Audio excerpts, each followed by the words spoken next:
Mm. Mm. How's your Borg implant doing, Vince? Pretty good. It looks good. I'm Mm. being naughty at the moment. Haven't got my cast on, but if I'm careful, it's all right. Mm.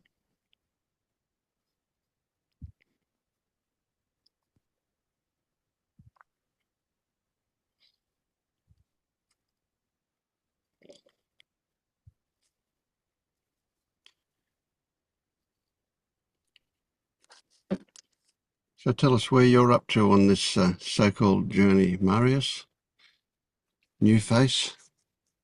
Yeah. Um, well, what's relevant to tell? I mean, I've been a seeker for about 15 years, I guess. Um, and I had a sort of a burnout about 10 months ago from work, um, where the seeking kind of became a lot more intense because I didn't work. So I was just staying home, not Yeah. doing anything. I've been on sick leave for about 10 months. Right. Um, so I came across, well, I've been into non-duality on and off, but that became a lot more intense these last 10 months. And then, yeah, I came into the fetters work with Pernilla. Um, I got into the first fetter and, well, started the second fetter, but I also um, heard her recommend this group. So I've been watching you guys or the recordings for a while, and then I just decided to join the group. Great. Um, so the seeking has kind of stopped, I guess, after watching or listening to you. Um, but yeah, I'm also being guided by Tyler and Oh, Helga. good So I've stuff. been doing that for a few days. Yeah, yeah. So what have you seen as far as, say, control is concerned? Control? Mm. What do you mean? Do you exercise control in your life?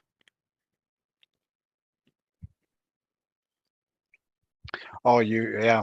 So um, a lot less. So I kind of intellectually get that I don't have free will, and I see how that works. Um, but sometimes I forget, and I try to take control of life. Yeah. It's pretty normal to me. Yeah, old habits are pretty hard to shake, eh? Mm. Yeah.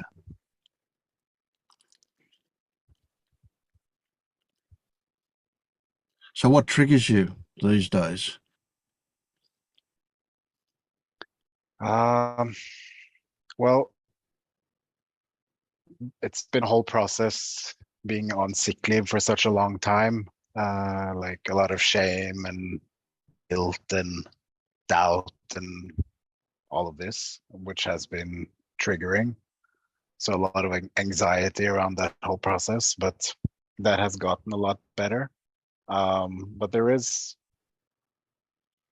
so many things that has shifted in my perspective on life. So I feel kind of like I don't know how to live life anymore. um, so there is some fear around that because I have I, I come from a corporate environment Hmm. that what led to the burnout. Um, You know, and like it looks control is like, a big deal, isn't it? well, sorry. So control is a big deal in the corporate world. Oh yes, Mm. yeah. Um, and it was like a very result-oriented job as well. So like I was in, Yep, yep. in A lot of technical pressure all sales. the time. Yeah, yeah. So tell Yeah. me about your burnout. What happened there? Oh, I think a lot of things happen at the same time. I mean, I've kind of had the resistance towards that type of work for maybe 10 years or even longer after I kind of realized that I'm not my thoughts. And from there, the seeking kind of started. And then there was like living with this voice in my head that was very demanding. Yeah, And insistent, was it? That voice was insistent. very, Yeah. yeah, I have well, I've dealt with a lot of unworthiness um, in my life, or feeling of unworthiness. So Mm. it's never good enough, and that Oh, kind of, yeah. Okay. So that stuff keeps coming back for you, does it? well, that has gotten a lot better, but it is like I discovered recently that I think I have a fear, a deep fear of like I have a deep belief that I am dumb, even though I constantly get validations from people without like asking that I'm not, but I don't feel that. And I also um, I have a deep fear of being found out that I'm dumb. So in situations where I have to learn something new, um, and I feel like it's going slower than it should be, which is like learning new stuff is kind of a big part of my job because I'm in tech, which is like developing so fast. So it's always something new to learn, and it's something that I have to present or hold a presentation of to either existing or new customers. So I kind of always am under that pressure of not being found out, that I'm not getting what I have to relate to them. So that is kind of the most triggering, I think, for me now, is like, or what I want to deal with, I would say, Yep. is I that think when you get that fear. triggered, and it's got something to do with that, you see that happening, eh? Oh yeah, Yeah, you see yeah, it as it's happening. You see it. yeah. Yeah, excellent, excellent, good stuff. All right. So, does that change it for you when the recognition turns up and you can see what's going on? Does it Mm. change course? Well, it depends on the situation, I guess. So if I'm in a meeting where I have to where there is clients listening to me and I have to kind of um, do the job, there is like a resistance to that fear that comes up, which I know kind of perpetuates the fear, but Mm. it's still there. But if that comes up in a bit less direct environment, like if I'm not face to face with them, for example, I can kind of um, face it a bit more, sit with it a bit more without resisting it, and then it changes. Yeah. So, what do you think needs to change for you to be awake? Well, I feel like I'm one of those guys who's awake at home, and then as soon as I get out of the house, I'm not awake anymore. So, so, does that so I sound? think a lot Yes. of this. Go on. Sorry. You go. No, I was gonna say I think a lot of this is like tied to that fear of either not being good enough or kind of have to be at my best all the time. Yeah. Yeah. That must be pretty stressful, eh? Yeah. I'm at the wall, so to speak, due to that. So yeah, it's been a weird couple of 10 months. Yep. Yep. Yep. So why can't you take what you know to be your experience at home into the work environment? Where do you drop it? At the front door, or as you get out of your car at work, or going into the office at work? Where do you drop one and become the other? Yeah, that's a good question. It's such a long time ago now since I actually went to the office, but I would say engaging with people. So So you can be still fairly relaxed right through into work, and it's only when people turn up and things happen that it goes right. Okay, yeah. And you see that happening. You see the switch. You see the getting lost. The being consumed a bit within the content of the story. You see that yeah, happen when it happens, yeah, but it still pretty happens much. even Yeah, at work. Even though you see it, it still happens. Yeah, yeah. I see the intense fear. yeah, yeah. So like it's like it's stuck in Right. my So we'll upper explore brain. this as we go on tonight, but let me just start off by telling you, and you may already have some recognition of it, that a feeling, this intense fear, what you call that feeling of intense fear, that's both sensations in the body and stories that are attached to those sensations. Yeah, Right? I see that as well.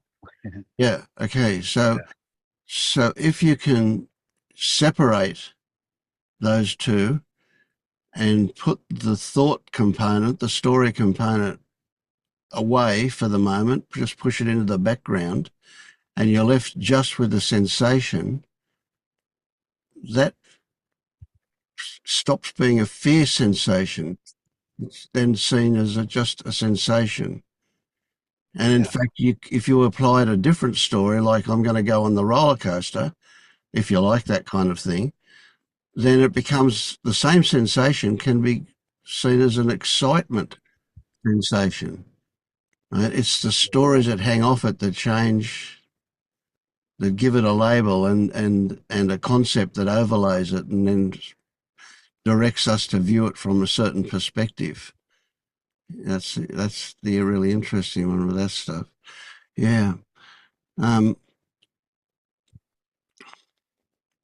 so when you're faced with people and the stress is on you to perform, if that's the right word, do jump in and contradict me if yeah. I'm being accurate here. Um, so when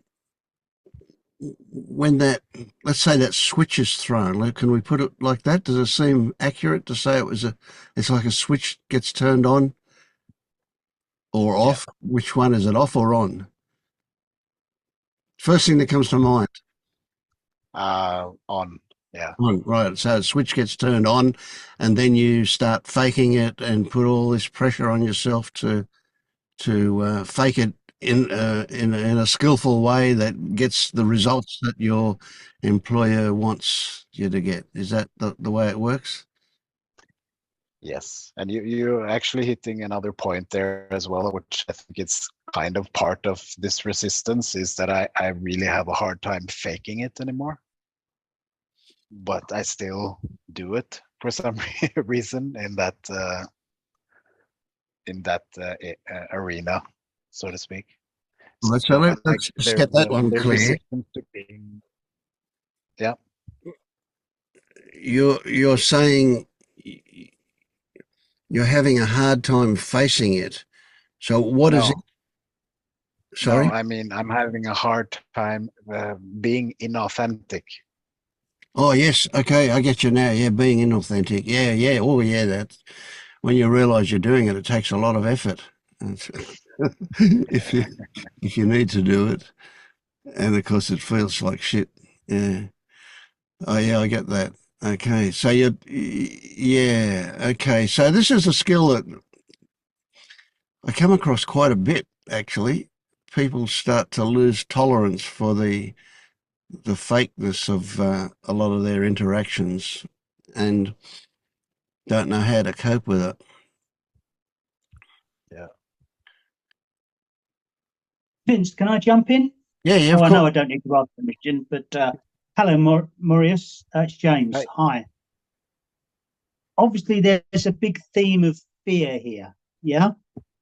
Yeah. And one of the fears you mentioned earlier, you said that you were scared, or there was something about not knowing how to live life now. Yeah. Yeah. So, what's the difference between not knowing how to live life now and how you did know how to live life before? Yeah, good question. It has, well, you haven't really got the full story. I haven't really told, I didn't know what was relevant, but I guess we're going into it now. So, um, during this burnout period, I kind of saw that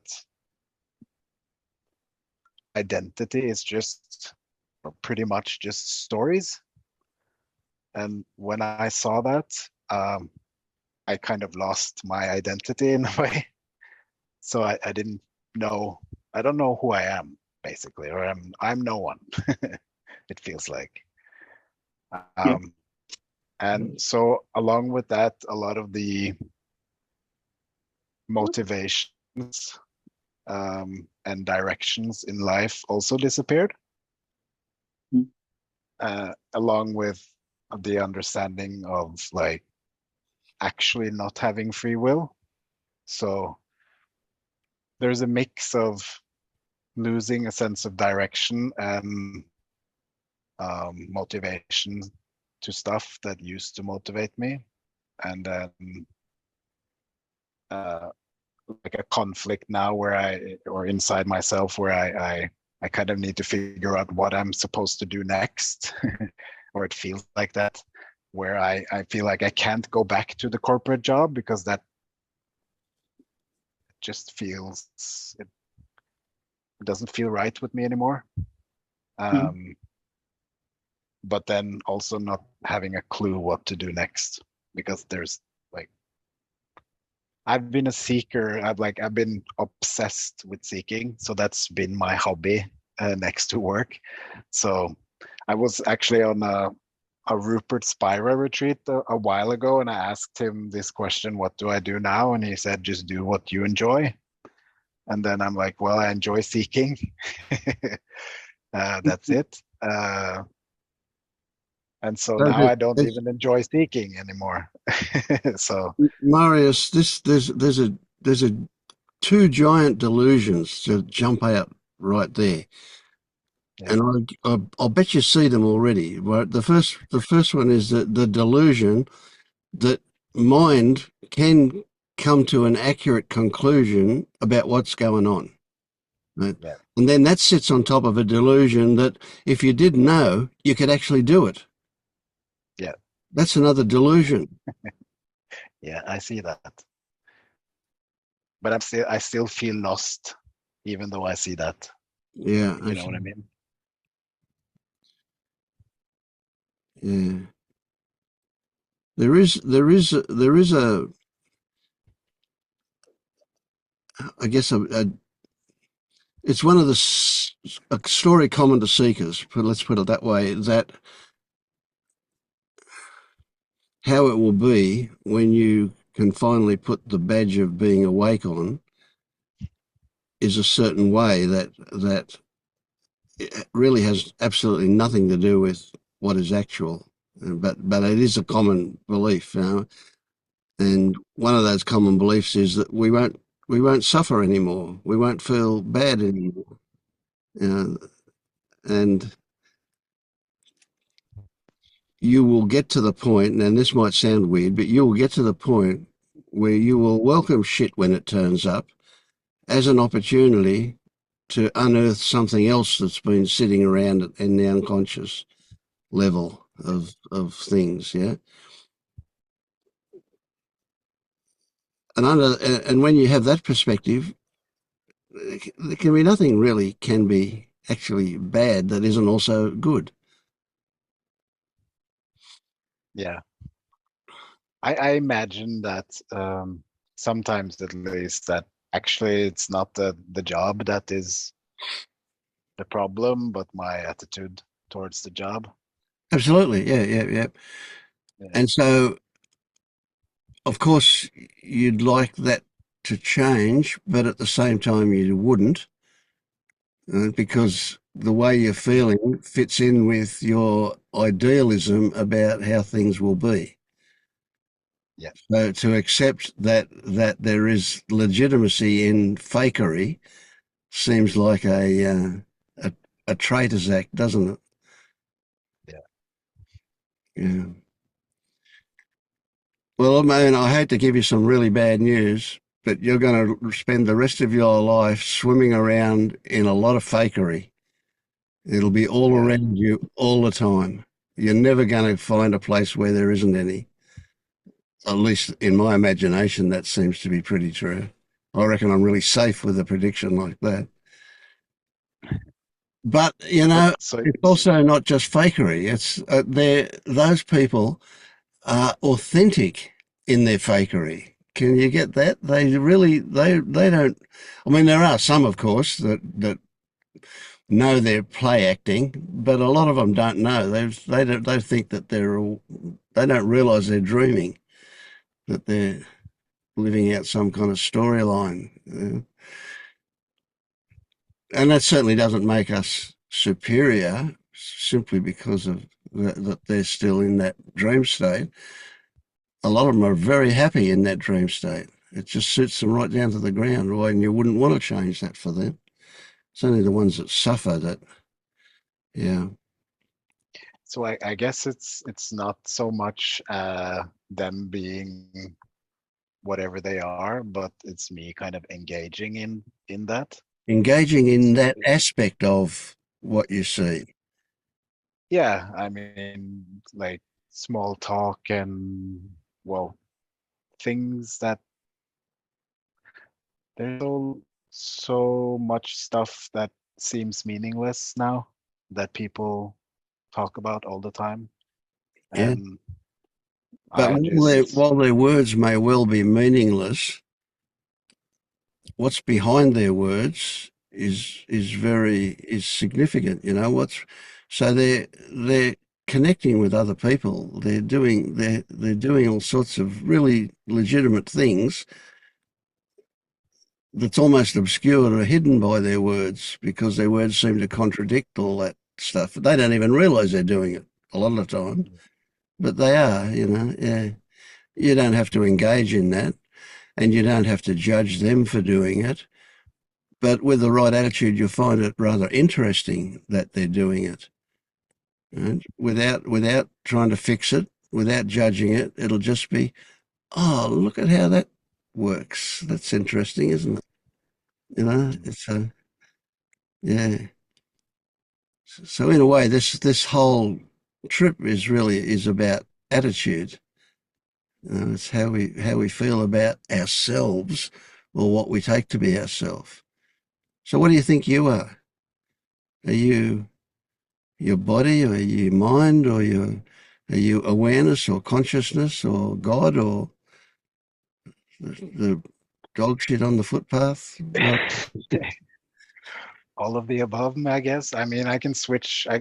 There's this perspective I can have where I can see everything inside me, for lack of a better word. There's no me in that, but yeah, and I can see that everything is nothing or no thing. Mm-hmm. And then I can forget all of that also and Of just course, be yeah. immersed. Depends what triggers us, doesn't it? Yeah. Yeah, yeah. So when you discover yourself being unholy, I'm kind of joking. When you catch yourself experiencing something that you think definitely doesn't fit in this being awake kind of picture, how do you respond to that when you catch yourself doing it? Do you berate yourself? Do you feel shame, guilt, anger? What's your response to that when you catch it happening?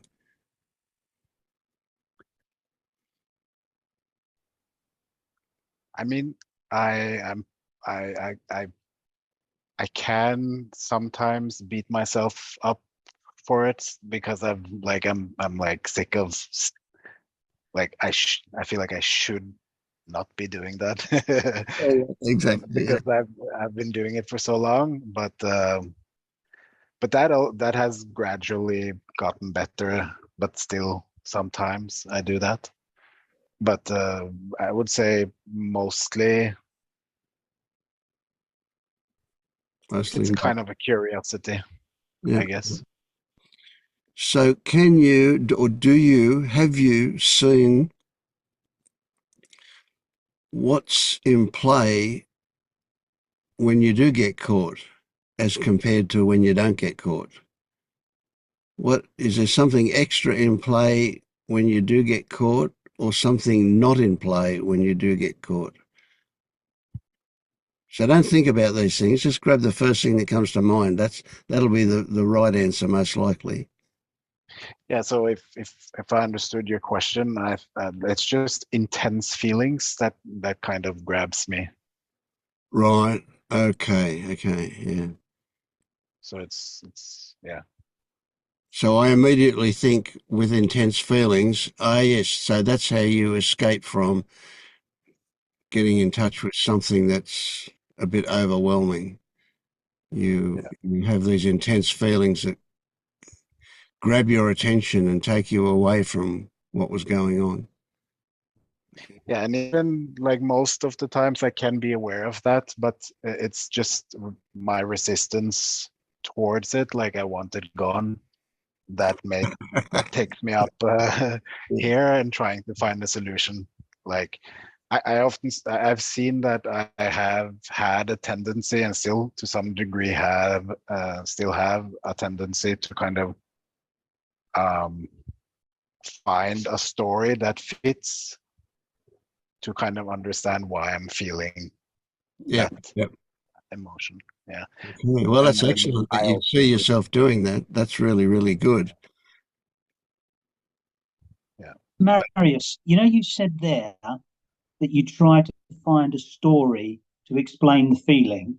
Yeah. yeah, So I assume something happens in your life and you go, oh, I'm upset because of this, or I'm angry because of that, or whatever. Yeah.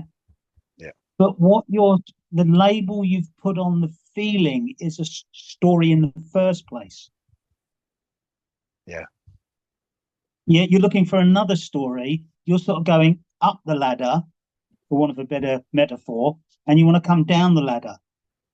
So, like, for instance, I've told this story loads of times, but you've never been here. So I'll bore everybody else and tell you. There was one time I felt completely overwhelmed. Yeah. Now, overwhelmed is just a label. And the idea has been used for, I don't know if you've heard it before. Do you put a post-it note on everything? So I took off the post-it note that said overwhelmed. Yeah. mhm, So I'm trying to go down. So then the next thing was, okay, so this is a tightness in the head, a heaviness in the chest, an unease in the stomach. Yeah. So peel those off as well. Yeah. And then I'm sort of getting to the physicality of it. And then the words sort of start to disappear, and there's sort of non-verbal labels. yeah, And I just kept doing that. And in the end, you get to this place. Well, this is what happened for me. It's different for everybody. But I got to the place where there was nothing there. yeah, Now some people call that universal love. Some people will call it, I don't know, God. But they're putting a label back on it. I can't yeah, actually describe it to you because I'm starting to put labels on it. yeah, I suppose the best I can come up with is peaceful, yeah, compared to where I was. So that's all I'd suggest. Rather than trying to add more layers of story, don't look for a story. Just go the other way. yeah. So yeah, thank you. I agree with that, and that is I'm able to do that if I'm not like in a situation where I have to perform and I don't have time to kind of do that whole process, if you get what I mean. Oh no, I get it completely. Don't don't think that when you have the shift or you get through this gate, that you won't get lost every now and again. You know, it's just, well, for me anyway, it's a case of just being able to come back. I get lost in life, you know, life happens. Yeah. And then it's just a case of, you know, the automatic process kicks in and I can go, oh, okay, peel some labels off, step back, you know, and look at it more.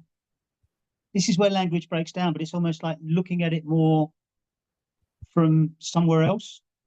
Yeah. Rather than actually being in it. Yeah. Yeah. Sadly, that's the best I can do with words. Thank you. Yeah. So how do you know if you're awake? Like, oh God, a lot of the things you're talking about now is, huh? Go on, you first, Vince.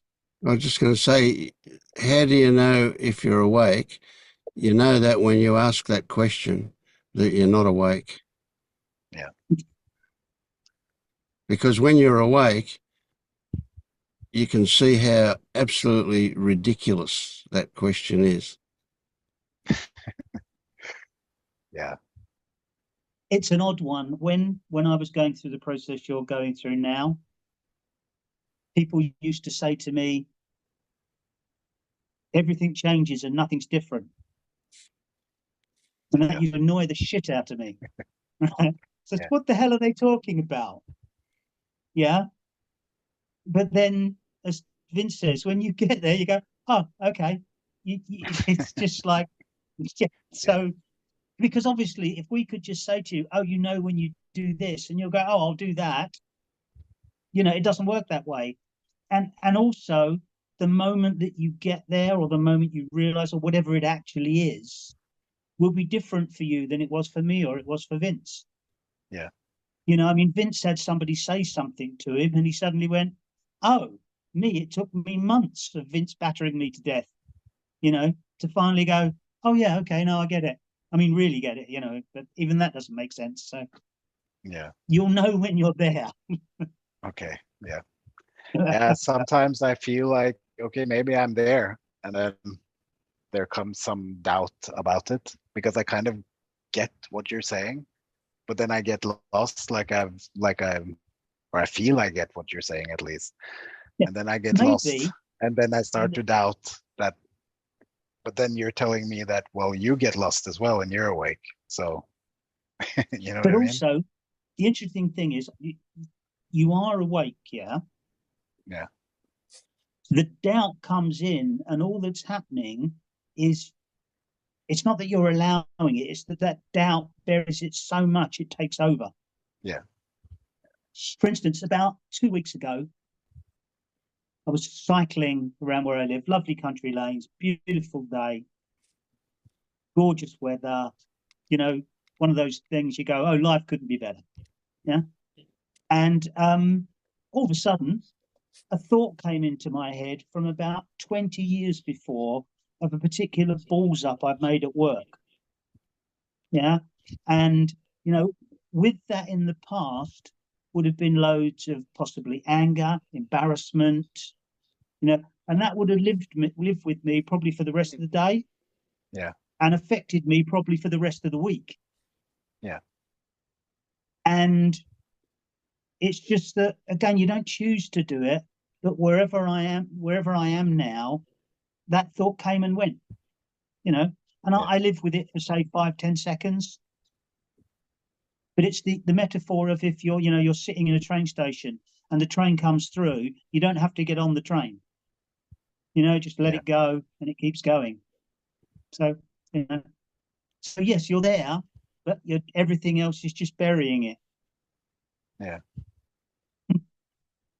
Thanks. Another way I was just gonna say I had like I mentioned I had that period of, or I still have a period of burnout, but in the start of that period I had maybe 2 or 3 weeks after realizing that what I thought was me was just a bunch of stories, or my identity at least. Mm. I had a period of 3 or 4 weeks where my mind was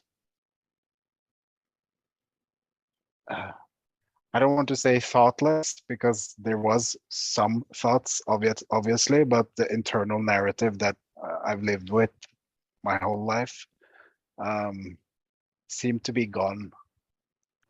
And so I could see that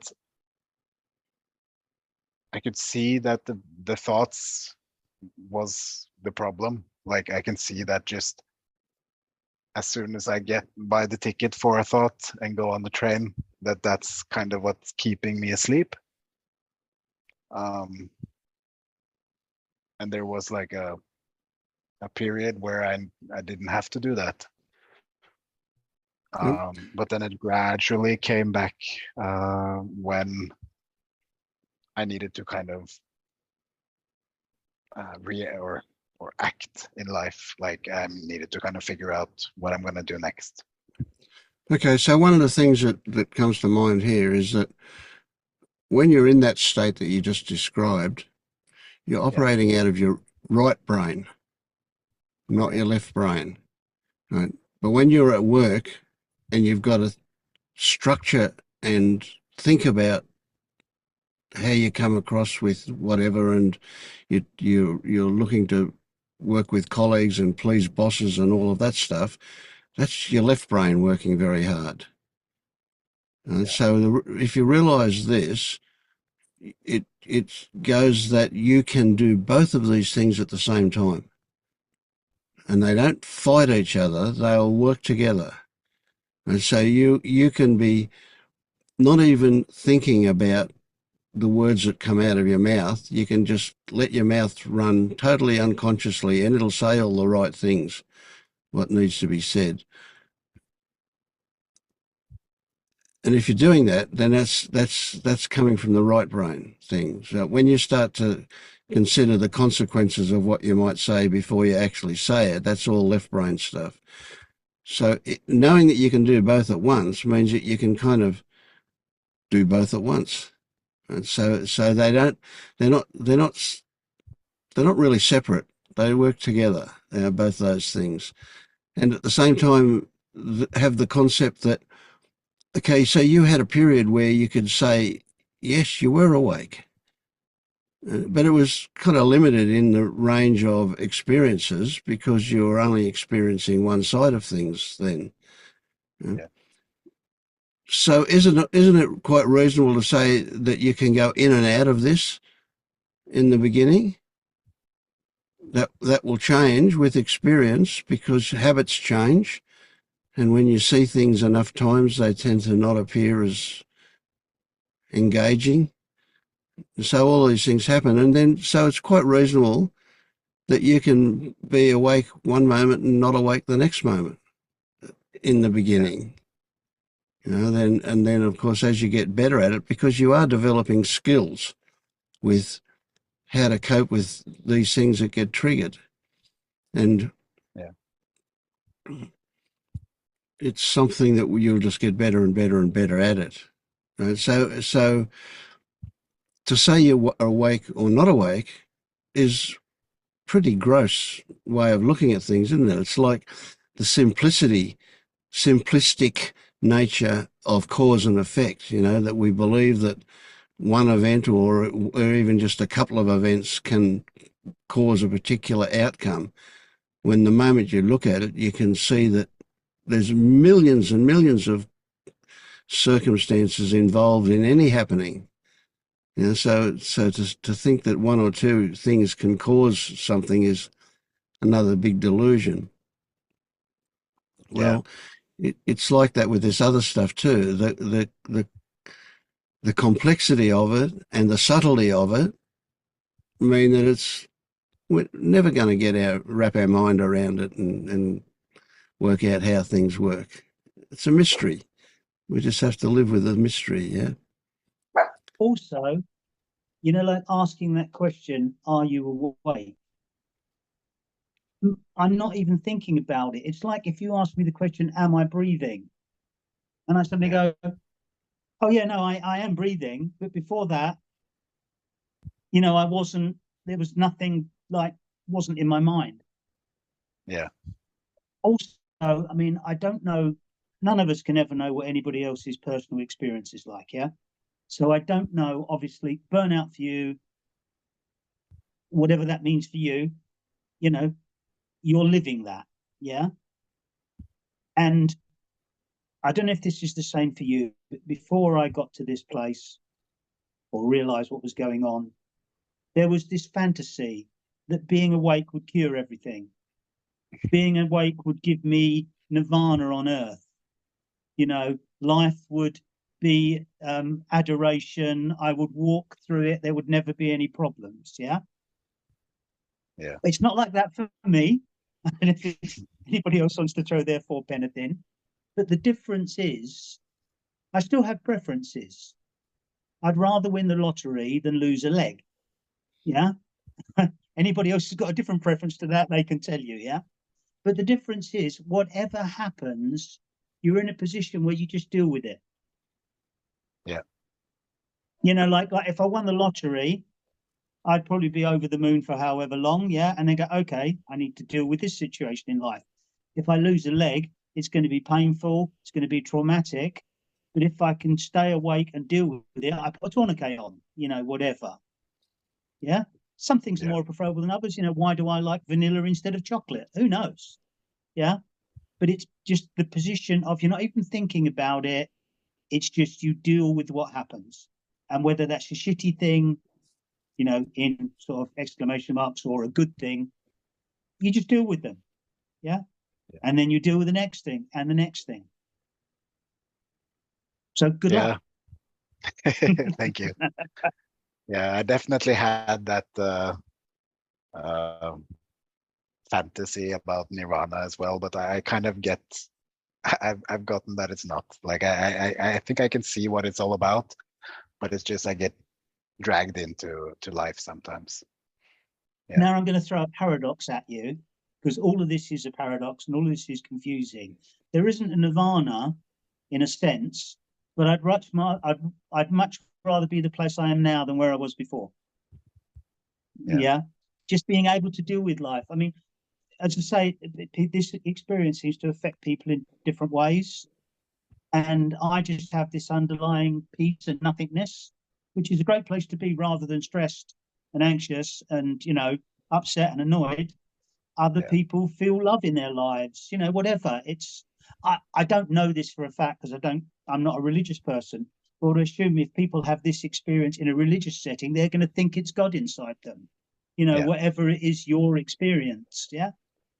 And you'll get there, or you're there, but you'll be able to see it, and experience it more frequently. Yeah. Thank you. Marius, have you asked Tyler about this? Like the question you asked, how do I know if I'm awake? No, I was actually about to ask him yesterday, and then that didn't happen. So, yeah. He's good at this shit. Try him. Yeah. Cool. I will. He helped me. Yeah. Yeah. And it's weird. I've been watching. I probably watched like 20 recordings of you guys. So I feel like I know you all, but you've never seen me. So it's it's a weird. It's a weird thing. But yeah, I will ask him. Yeah. Sweet.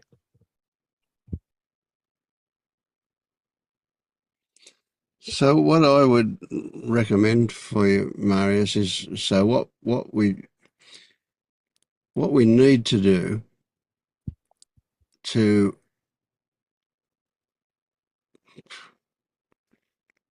let's say reduce your suffering about getting triggered when under those circumstances is that there are some, how can I put it, there's some exercises you can do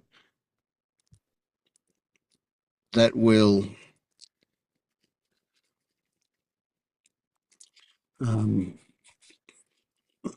turn on activity, right brain activity. It'll turn on that stuff, that peace and tranquility that's kind of underneath, at the same time as your left brain's going flat out in your work situation. And so it's like you can have that stress, but you can have peace at the same time.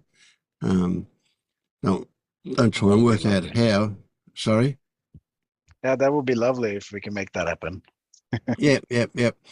So sometimes I use this exercise to try and change a habit, right? And I guess in a way we are trying to change a habit, but what we're trying to do is turn on the right brain stuff and turn down the volume on the left brain stuff, and so that they can sit beside each other quite comfortably. And so how to do that, the skill to develop is to quicken the recognition of what's happening, to make a bigger deal of the moment of recognition when you see that that's what's going on. The moment you see that you're lost in that left brain activity, right? We need to, that needs to be a thought that turns up that reminds you to just turn on the right brain activity and see everything from another perspective at the same time as the left brain's still doing what it needs to do with in the situation.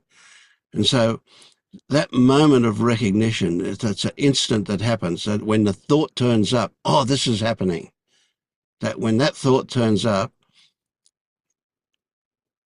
if you're with other people, and you most likely are, but given the circumstances that you've described, but what you do is you have an inward chuckle to yourself, really a big internal laugh. You might intentionally contract your stomach like you would if you were having a guffaw kind of laugh, just so that you tell your body that you're laughing inside, and you need not show any of it on the outside. Right? But what that will do is that marks that moment of recognition as something special. It also changes hormones in your body, so that when you go through that, even imagining a laugh, it just produces a whole lot of different hormones that neutralize a lot of the stress hormones that were already there. So that's a big thing in terms of changing that. And what happens is that you very quickly fall into this habit of expecting that realization to turn up. And the consequence is that you'll see it sooner. It'll happen sooner and sooner and sooner. And because of that, the intensity of the other stuff won't have built up as much. And so then you'll just be able to kind of take a sigh and just cruise on through what you're doing at work. And so, and then work, instead of work being something you've got to suffer, it all becomes a very interesting opportunity to shift your perspective on the whole thing. Yeah. This is always all very much about our perspective, the way we see things happening and what we think they mean or don't. Yeah. Yeah, I'll try that. Yeah, I haven't really tried to. There has been a tendency to resist instead of trying on a new perspective. Yeah. Resisting just takes us away from that. That's just holding the lid down tighter. Yeah. Mm. Thank you. And it's very much developing a skill. It's a very human thing. We're looking to be more fully human. In doing this, by recognizing the things that we tend to avoid and the things that we hold down, and kind of being curious about what's going on with them, why they're there, what's actually happening. Yeah. Well, let's not overload you with too much stuff. Just to make that one a bit of a crusade for the next couple of weeks, and you'll be amazed at what will happen. Yeah. Thank you. I will try. Thank you. Another really brilliant thing that you can just consider is that the only thing that is actual for you is your current experiencing. It's pretty obvious that future is fantasy and past is memory, and they're both conceptual, aren't they? But the actual thing is your current experience. But no matter how quick, and your mind is extremely quick, how quick your mind turns up to explain or describe whatever it is you're experiencing, it arrives after the fact. It might be a fraction of a second, but it is after the fact. So the reality is that by the time you become aware of the only thing that is actual for you, it's already a done deal. It's finished. So any ideas about wanting that to be different is pretty much an act of insanity, isn't it? Yeah, so I guess I need to sort of hope that, like, by you planting that seed, I will remember that next time. You know what I mean? Yeah, absolutely. Yeah. And it doesn't matter how long it takes or if it comes up. When it comes up, celebrate it. It's a great moment, that moment of realization. Yeah. Yeah. Yeah. Thank you.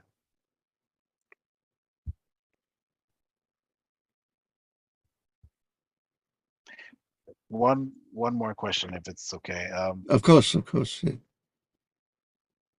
How do you guys that are awake navigate life? I mean, I know there's a a paradox there, but like, yeah, I know that question Yeah. is really right. I'll go first on But that one, Vince. yeah, There's the two things come to mind for me straight away. One is automatically. Yeah. It just happens. Yeah. And the other one is I don't have a clue. You know, just okay. this Yeah. leads me to something else. I don't know if you've heard the term, it's stories all the way down. Yeah. But like we tell ourselves stories, yeah. Yeah. So we tell ourselves a story why we've done something, why something's happening, why my emotions are the way they are. Yeah. Now, like for instance, I could tell you a story that my brain is actually a receiver for an alien signal, and it's an Yeah. alien controlling me with a little Xbox controller somewhere out there. Yeah. Okay. I don't believe that story, right? But some people tell themselves stories like that. Yeah. I could say the same thing about my brain was pre-programmed by God. And Yeah. that's what leads me through life. My story, and this is one of the things that made a change for me, my story is I believe what neuroscience is telling us. Yeah, that there's an unconscious, that there's things firing in here. And one of the big differences for me was that story's not true either. It's still my story. Yeah, that may change. It may be different. It may be something else. So life happens. Rather than saying, how do I navigate life? Life happens. Maybe not the answer you wanted, but that's the one I've got. Yeah. Yeah.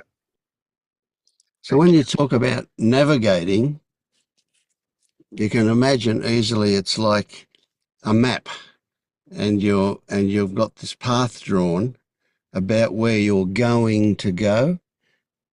Did you get the emphasis? Going to go, where you're going to go.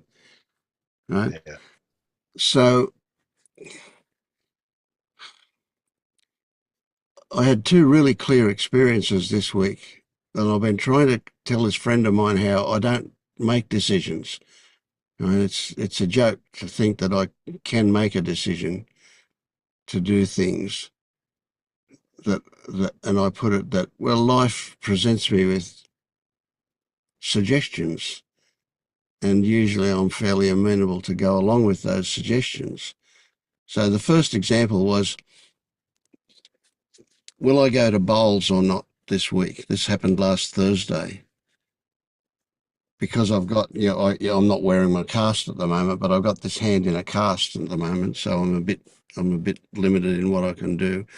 And because my wife was away, anyway, and I had no car, right up until about an hour before I was due to be there if I was going, I hadn't made a decision to go. And then some friends ring up and said, you want us to pick you up? We're going to bowls.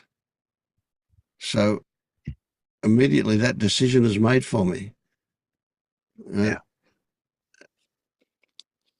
And the other one that was a little bit more convoluted was, will I go to tea with some friends? And they're going to this posh restaurant where food is bloody expensive, And I go, I don't know whether I'm going to go or not. So this was a day before I was due to notify them that I would go so they could have enough seats. Anyway, and then I'd been doing some computer work for a friend, and he said, I'll shout your tea tomorrow night for the work you've done. So I guess I'm going. Yeah. Life makes decisions for you, but they're not decisions. They're suggestions. But if you're in a really relaxed state, you go, well, why not? There it is. Life's offering this. I'll take it. And so what we're doing is we're not looking to the future. What we're doing is realizing that it only appears like we're moving through a world. But what if we're really still and the world is passing around us? Yeah, I actually had that perspective for a few minutes when driving the other day. Yeah. Exactly what you're talking about. Yeah. So, and what if neither of them are true? They're just a different perspective. Yeah. A way of looking at what experience is offering us. Yeah. Yeah. So I don't know what the inverse of navigation is, but it's yeah. So don't you find it I find it somewhat amusing when I see people struggling with making a decision, and then they finally arrive at a certain decision, and then something else happens anyway. Yeah. Yeah. Or if it does happen the way they expected it to, then you can see them get a bit puffed up and go, yeah, I made that decision and it worked. Yeah. It's pretty crazy stuff, really, isn't it? You can't do anything about it. You can't tell them anything. You got to let them live in the world they live in. But at the same time, it is somewhat amusing to realize that that's not the way it works for you. But you can see all of the stress that they induce in their life with that process. And you're going, oh, cool, man. Or something. Yeah. Yeah. Yeah, I used to. Yeah, but I that used makes to a want lot to of sense. take. Oh, go on, Marius. No, I just wanted to say that makes a lot of sense what Vince just said. Yeah, Yeah. because I used to like to take the credit for all the things that went well in my life, and used to like to blame other people for all the things that went wrong. And neither of those are true. So. Yeah. Yeah. Something that came up for me, Marius, when you asked the how do you navigate question is I'm just thinking from my own perspective that it's because if I'm trying to figure out what to do in a particular situation or a path I want to go down, in the past it would have been what decisions do I need to make or what actions do I need to take in order to, I wasn't aware that I was doing this, but it was, I want to avoid the situations that make me feel sensations and emotions that I don't want to feel. I don't want to have to deal with something if I make, if I make the wrong decision, it's going to be very uncomfortable and stressful, and I don't like feeling discomfort and stress and those emotions. So what do I need to do to avoid the decisions and situations and actions that are going to lead to me potentially feeling that, well, if I make a mistake, then I'm going to feel shame or embarrassment or stress. And now I see that regardless of, like, I'm not worried about, maybe to go back to the map analogy, I might still have preferences like James was saying, but in the end, I'm not going to, wherever road I end up traveling down and whatever city I end up in, it's all experiencing, and I've got more tools in my toolbox to enjoy whatever the experience ends up being. And so I'm not as concerned about, oh, this is really where I want to end up. And so here are all of the decisions and actions and things I need to do to make sure that I end up in that one place. It's more of not needing a navigator anymore. Yeah. Yeah, makes sense. Yeah, when I hear you speak, I kind of reflect over how that looks for me, and I don't really do that as much anymore. I used to. I try to kind of plan ahead for potential things that I don't want to face, but that's not a big problem anymore. It's more of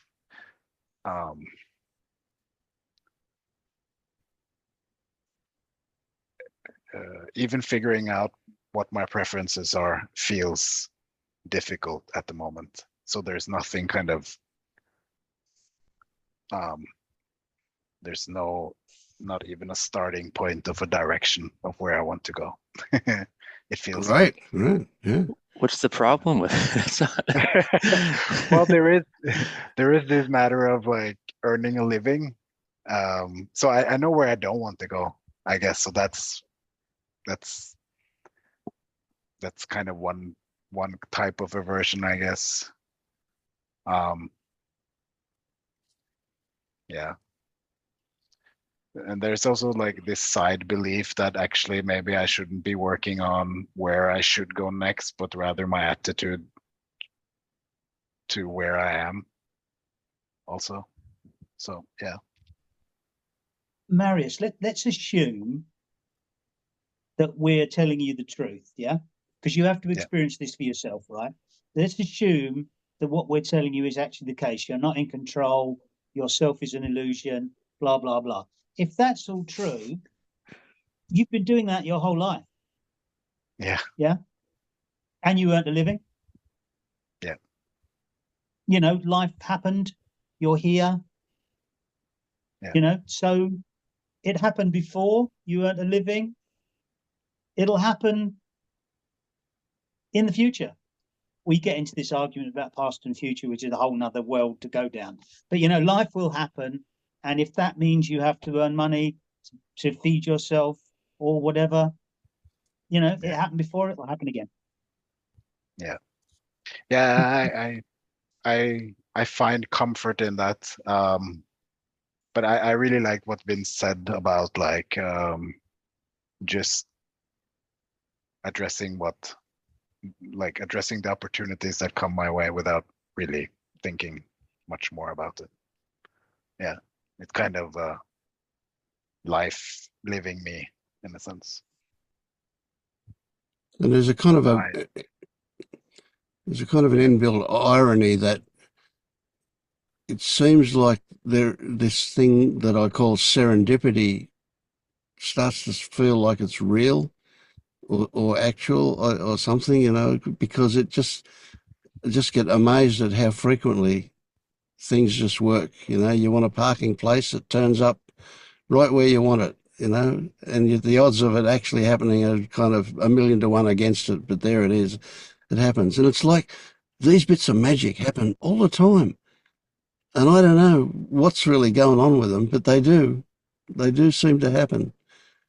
And it's, I keep thinking, well, I wonder if it was just because I was so tied up in my mind that I just didn't notice them before, that they were always there. Well, maybe that's the case. I don't know.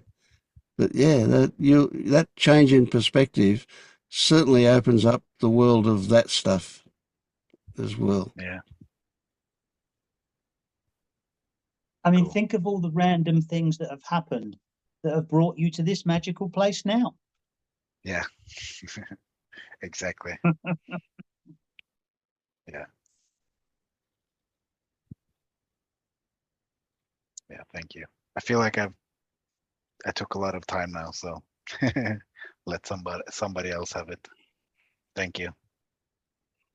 It's interesting. It's not just you didn't take that time. Yeah. And you'll be amazed. Like you were watching these videos from afar before, and something was happening for you when you were watching them. Other people will hear what you said and go, yeah, I get that. Yeah. Okay, so that you will be involved in other people's discovery, whether you know it or not. No matter what you say, you could say anything, and somebody will resonate with it. Yeah.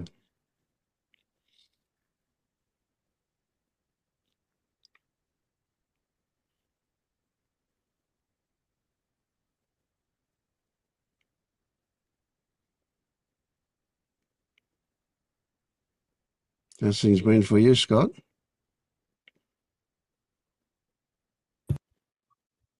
Good.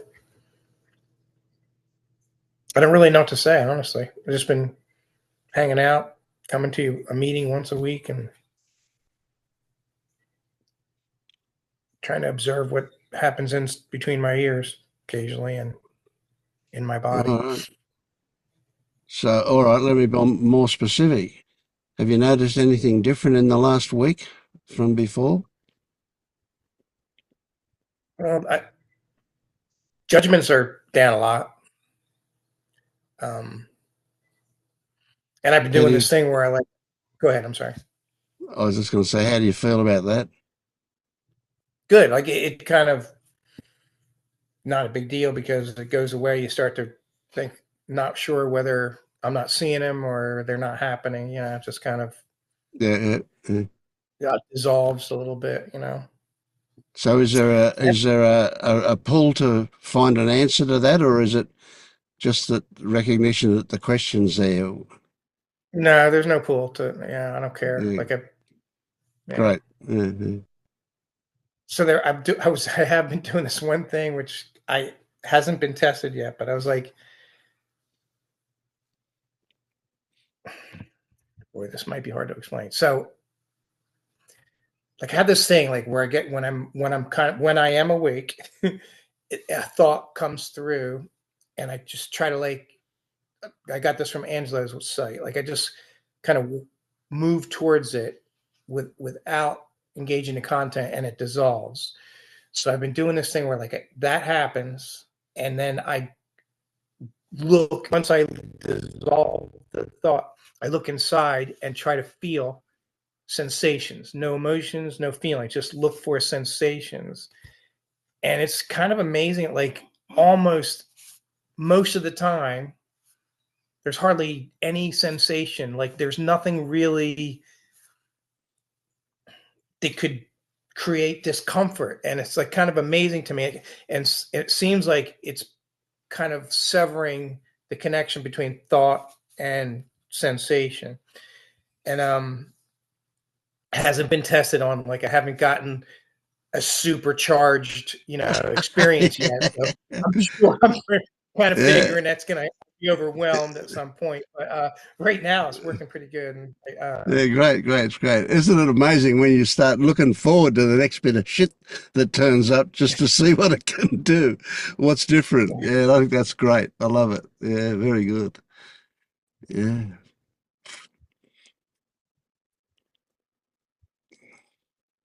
And we get better and better at this stuff, the more it happens. And then ironically, because we're getting so good at it, it starts to not happen. And then we kind of go, come on, bring it on. I want to find out.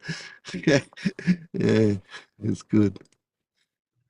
I think probably the most, I don't know if this is even the most damaging thing that I probably do, like that I can see, is that when something does happen and I do, find myself unconscious and I'll use the word triggered, I judge myself. Well, see, you dumbass, obviously you're not awake. Like that's the one thing I do probably the most. Like, hey, you dumbass, look at that shit. Can't even do that. Oh yeah, well, I start looking for somebody to be, feel bad about, and I'm like, okay, I can't find anybody. Yeah, I don't see anything, and Can you see the humor in that? Can you see, yes, there can is. you get why I'm laughing? Why James is cacking himself there as well? Yeah, it's just hilarious, that one, isn't it? Yeah. James, good to see you. Good to see you too, Scott. I think the thing when you were talking, the thing that I realized had happened to me was things inside just gradually got quieter. It was like, as you say, that sort of beating yourself up slowly settles down. I don't, as I say, I don't tell myself off anymore. And then it got to a point where I didn't even notice this until it came up in a conversation somewhere where my internal voice has disappeared. And it was just a slow happening. And that's like, oh my God, thank God I don't talk shit to myself anymore. Maybe I should apply Vince's laughing technique to when I realize I'm beating myself up for no reason. Maybe I should do that. I think give that a try. Yeah, laughing's good.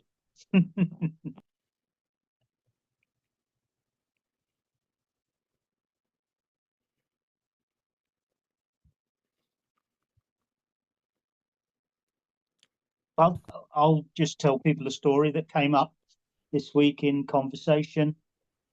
I sent a joke out on a WhatsApp group about, I may grow old, but I'm going to stay immature. So said, this is me. And, comments come back about it. And there was one comment about the fact that,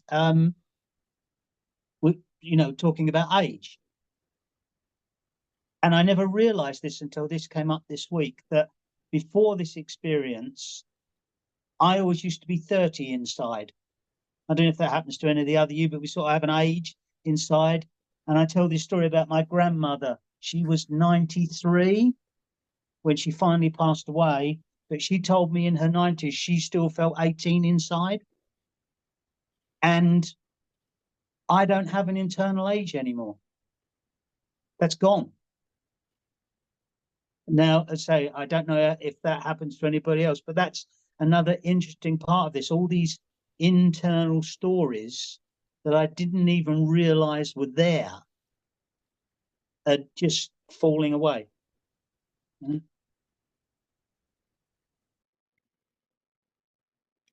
I don't have an internal age either.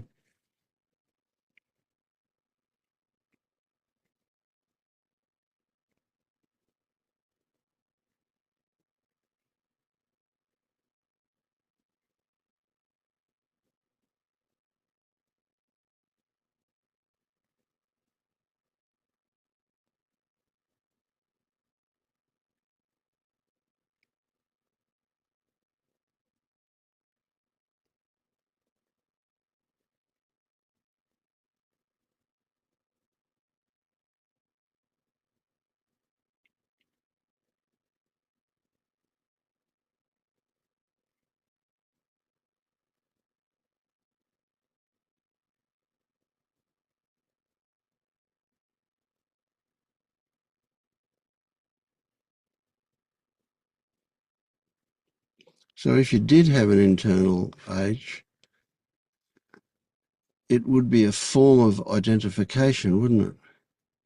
You would be seeing yourself as that age.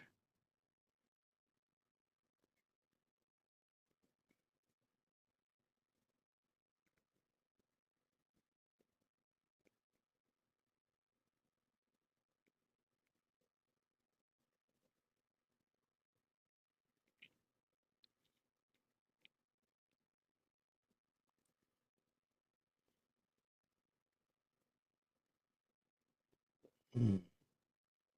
Identification comes in some weird ways. I remember a long time ago.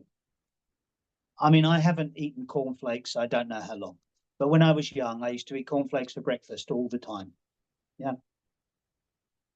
All of a sudden, there was an advertisement on telly, and cornflakes were only for breakfast. Yeah. I didn't realize I had this internal embargo, this thing, cornflakes, breakfast. And then Cornflakes did an advertising campaign in the UK to say you can eat cornflakes any time of day. You can have cornflakes for dinner or lunch. My God, did that change my world? I would enjoy cornflakes 24 hours a day. But the deeper point, apart from the joke, and that's genuinely what happened, but the deeper point is it made me realize that there was this hidden like no-go zone in my head that I didn't even know was there. That what's a taboo, that's the word I'm looking for. There was this taboo that cornflakes were only in the morning. And when I had that experience, I tried to look for other taboos that I didn't know were there. But the trouble is, I can't find them because I don't know they're there. And throughout my life, they've gradually popped up, and then it's only go, oh, that was another thing I'm not allowed to do or stop myself from doing. So yes, internal identification. And like most of these things, they can be real bastards and hide away. As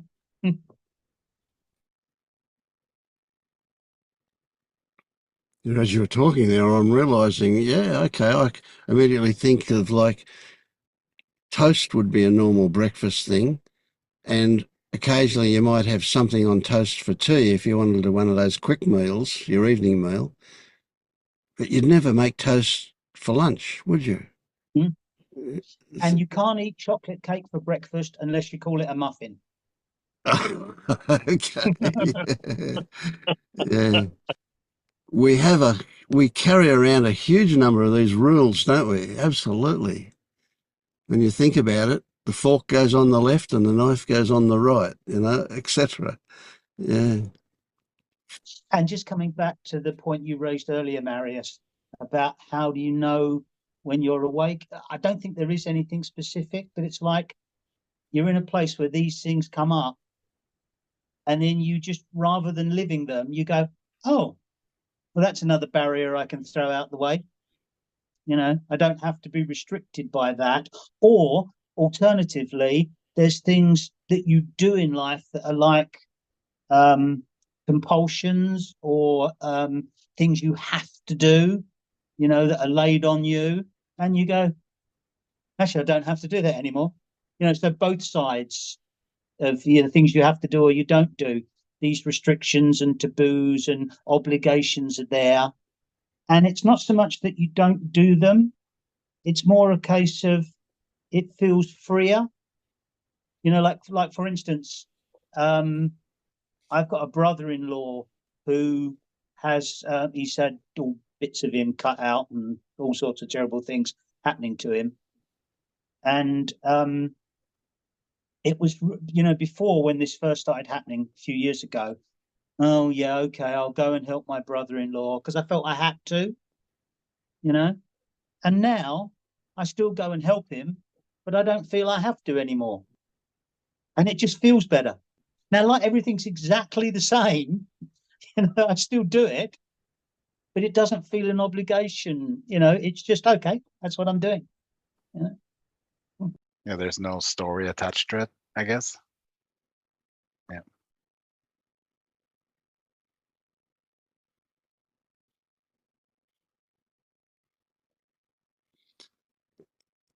there's no story of a certain kind attached to it. There'll still be stories attached to it. And even if I mean, we have to create the story, but if we would create a story that, well, that's how it is now, I just go. That's still a story. When we're describing it or explaining it, we do that. Yeah, that's a good point.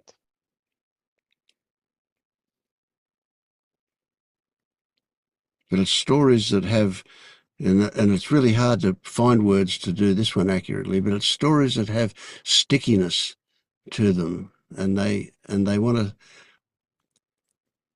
they have a certain feel that kind of, what I say is that their beliefs and their thought stories that have another story hanging off them that says that they're true.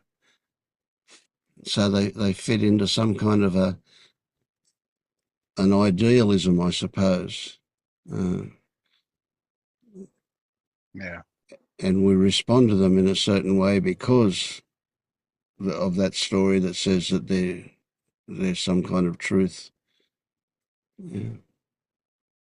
Yeah, so it's what you're saying is kind of like if I have a sense of unworthiness or a belief of unworthiness, that's how I kind of meet life through that lens. Mm. Yeah. Absolutely, yeah. Yeah. So what we're looking to do is we're looking to, amongst a whole lot of other things, of course, but we're looking to start experiencing a parallel world, one that has always been there, but most people don't know it exists, and that is the world beneath labels and words, right? A world that exists that can only be experienced, and that experience can't really be described. It's like, if you go, like what James was saying, how he took off this label and that label, or Penilla would call them post-it notes on reality, right? As they came off, as the stories got dismissed as being, when they've been recognised as being stories, we get down to a sensation. But if we keep going, that sensation will dissolve, revealing another sensation and stories attached to it even further down. And that can go down, down, down, depending on lots of things. But I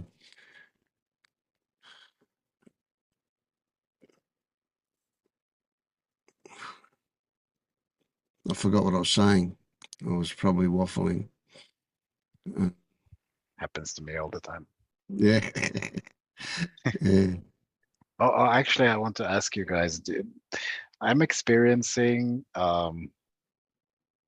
what feels like memory loss, or like my memory is declining. Is that Super common. yeah? Yeah, yeah. Yeah. And the way I explain it, and this is just a story I made up, I have no idea how accurate it is, but I have this story that feels pretty good to me. And that is that experiencing changes the body. Right? So experiencing kind of integrates into at a cellular level, right? And memory requires a story. Yeah. Right? And without a story, it's not that you imagine it's a problem of memory because of what you experience, trying to recall something that you knew was there, but you can't recall it.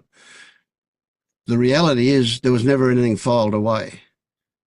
It has to have a story attached to it to have something to file away to create a memory. Mhm. And because there was nothing filed away, there's nothing to retrieve. But because our direct experience of it is the difficulty of trying to retrieve something that some other part of us says did exist, we go, oh, it's a memory problem. So Now that's very interesting, because I tried to figure this out from physical standpoint.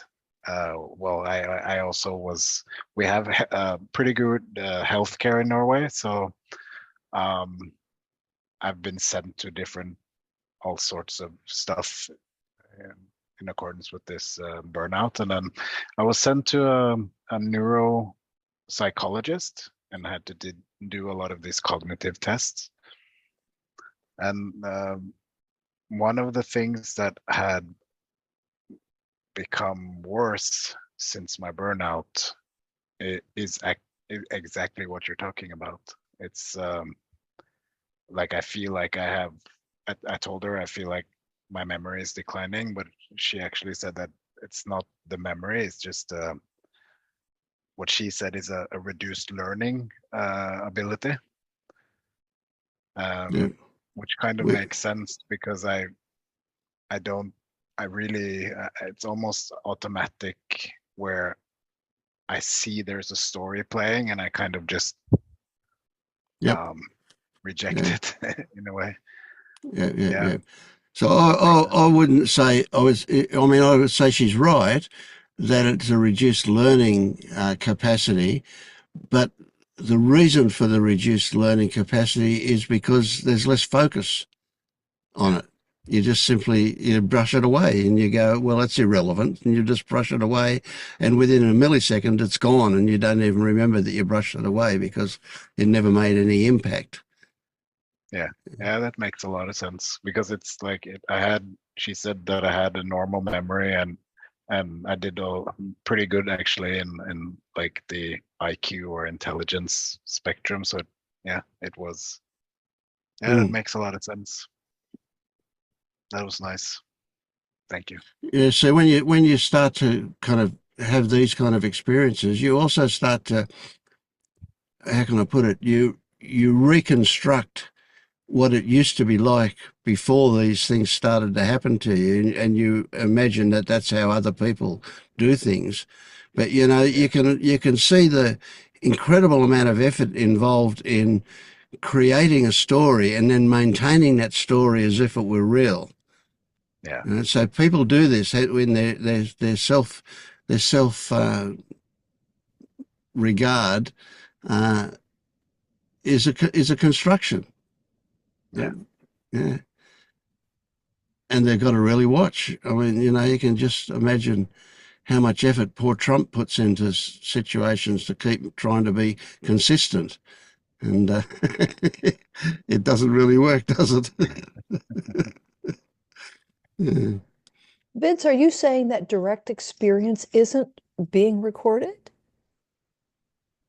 Well, it's well, let's put it another way. It is being recorded, but it's recorded in as much as it changes us. Right? So it's not put away in a mental vault necessarily. It could be, but a lot of times it's not, simply because there's no reason to do that. What do we need to keep a memory of a direct experience for? Is it because we want to maintain a self-image? And if we don't want to do that, is there any point in keeping that one going, having a story about it? If I ask you to tell me a story about everything that happened to you in the last week, after 3 or 4 things come up, you're going to run out of things. You won't remember any of them because they just happened. Nothing was stored away about them. Right. So direct experience really is, because there is no need to store it. You just have the direct experience. Yeah. It's like you don't have a need to recall it even. There's no need to recall it. Yep. And not only that, it also doesn't register time, a longevity doesn't happen, which means, also that takes us right up to that thing about continuity doesn't exist. There is no continuity. It's imagined. Every moment is like an independent moment. And even when we conceptualize it and say, well, it's one moment after the other, the other never existed. It's just a memory, always just a memory, just a mental construct. So it's always just this, yes, just this. That's right, exactly, yeah. And so not only do we lose this memory thing because it becomes unnecessary, but we also lose this idea of time as well. I can't believe where the last 12 months has gone. Good heavens, it's October now. Yeah. Here, the picking up of the garbage every week, it's like, didn't that just happen a minute ago? I mean, it's like, so, yeah, for sure. it's I had weird. that. Yeah, It's yeah. weird. Come on, it's not every 2 days. It's supposed to be once a week. Right, right. But it's Yeah. like, didn't we just do that? Yeah. So our whole, how can I put it? Our whole relationship to ourself, to life,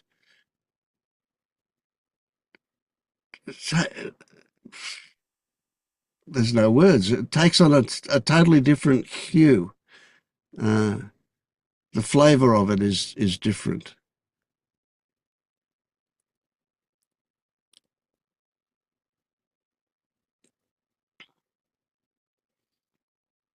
And you don't want to hurt people that are obviously suffering. You want to feel compassion for them, but at the same time, it's it's a bit sacrilegious. At the same time, it's humorous, this self-inflicted suffering that you see going on.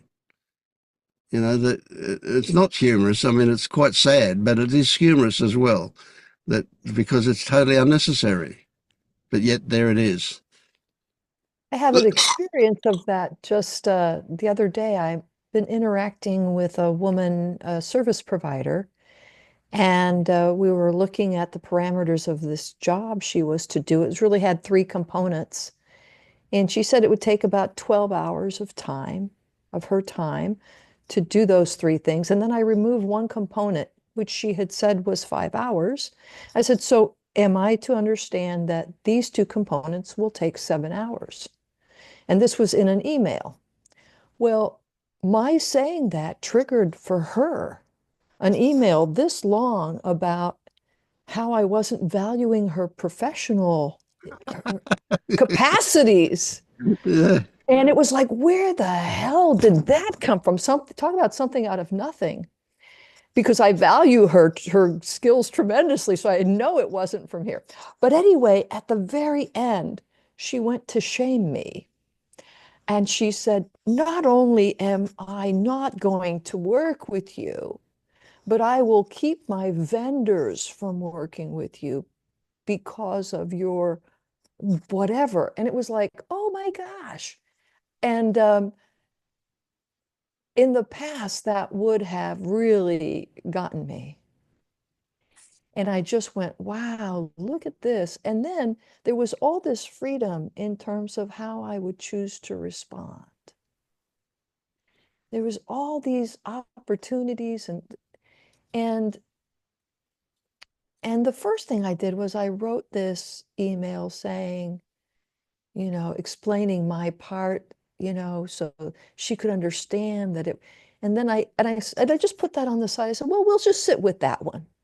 And then the next one that came up was maybe to just say, as you wish, you know?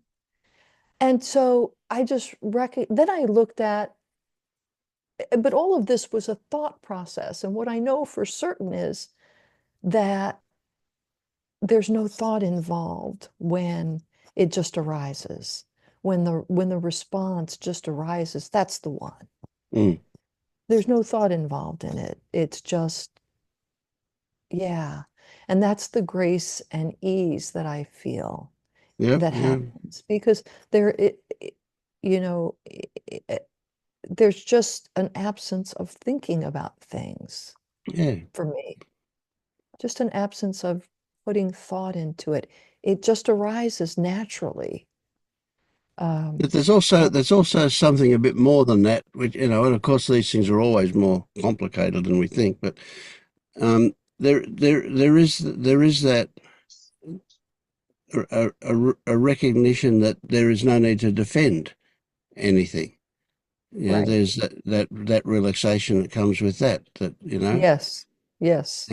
And and the stories about what could happen and the consequences of that seem to be somewhat irrelevant as well. It's like, okay, we'll just wait and see what comes out as an Yes. answer.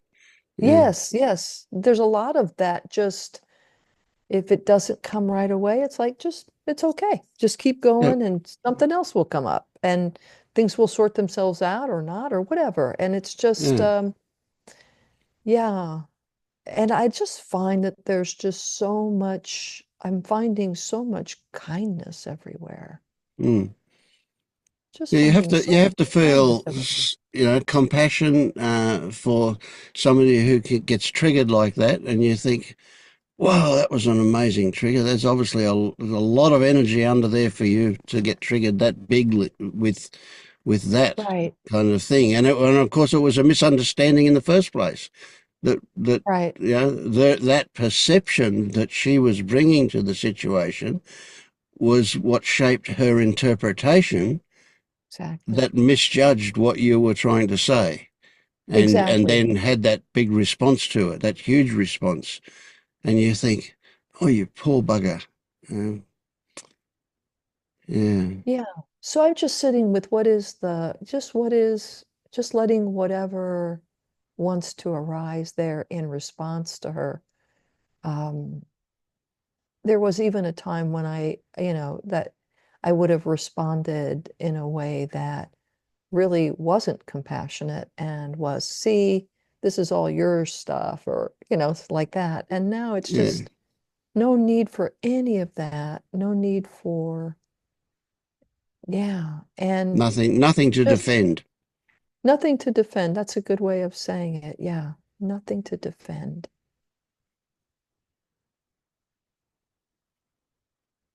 And what also used to really be a trigger was, well, she's got the wrong idea about me.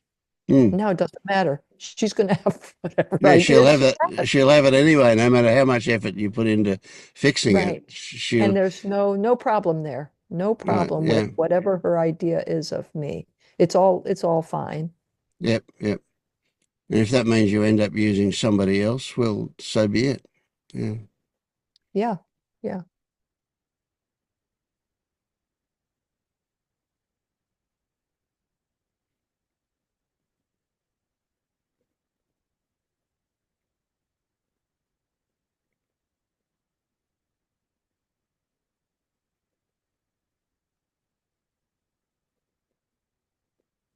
Thank you.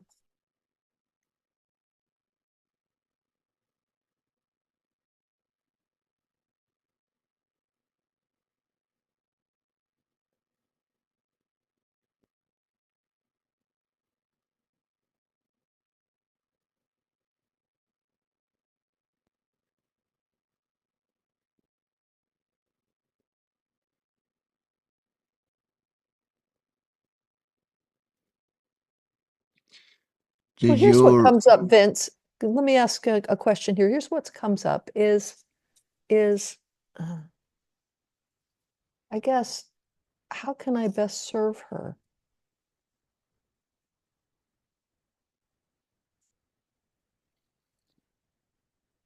my mind immediately says, what triggered that one?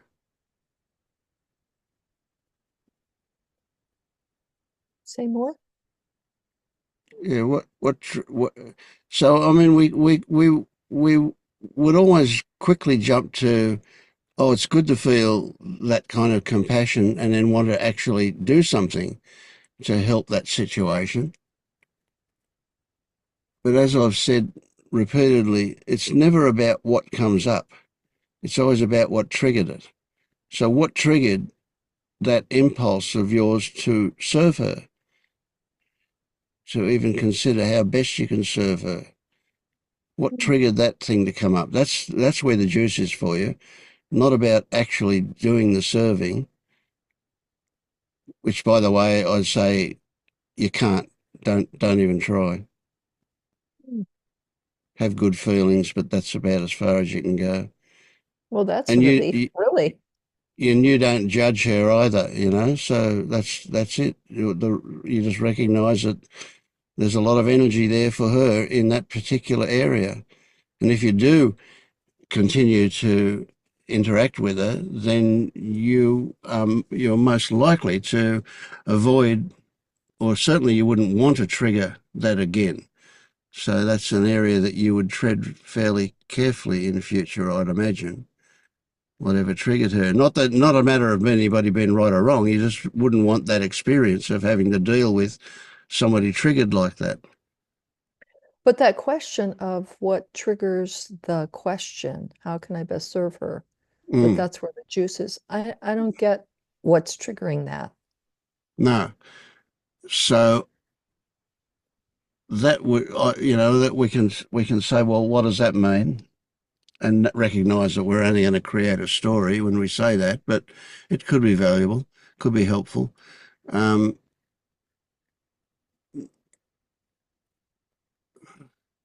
What's the motivation? See, is if it's, say, sadness, for example, that she's suffering like this, and you would like to fix it? Is that the motivation? Are you a I think fixer? so. Yeah. Yeah. I think that's what it is. I want to make it better for her. But it's because it's unpleasant for me to watch her suffering, I think. Yes. And that's and it always is about me. That's right. Yeah. And there's nothing, I mean, that's another opportunity that we might miss if we then focus on how can I help her? We miss out on that opportunity to look at what did Mrs. Fix-It just come to the fore? Yeah, sure did. Thank you. Oh, I love that. I just discovered another aspect here. It's so delightful. Miss Fix-It. Who knew? Yeah, it's great to discover these things. It And then to is, watch what it they is. do, because they've had the light of investigation shone on them. What happens? Yeah, Great. can be, Oh, that's wonderful. Thank you so very much. I'm glad both of you just had that discussion, and the Miss Fix-It part of it. It made me think of how, like, what it would be like. The thing that I thought of was if she had responded with curiosity or an interest in better understanding your opinion or your perspective, that would be different. And it made me think of how there are services and business out there that provide tools and services for fixing things that you maybe need fixing. Maybe it's a watch, lawnmower, and so you want it fixed, and so you go to somebody who can help you with that. She didn't do that, and so she wasn't looking to have anything fixed.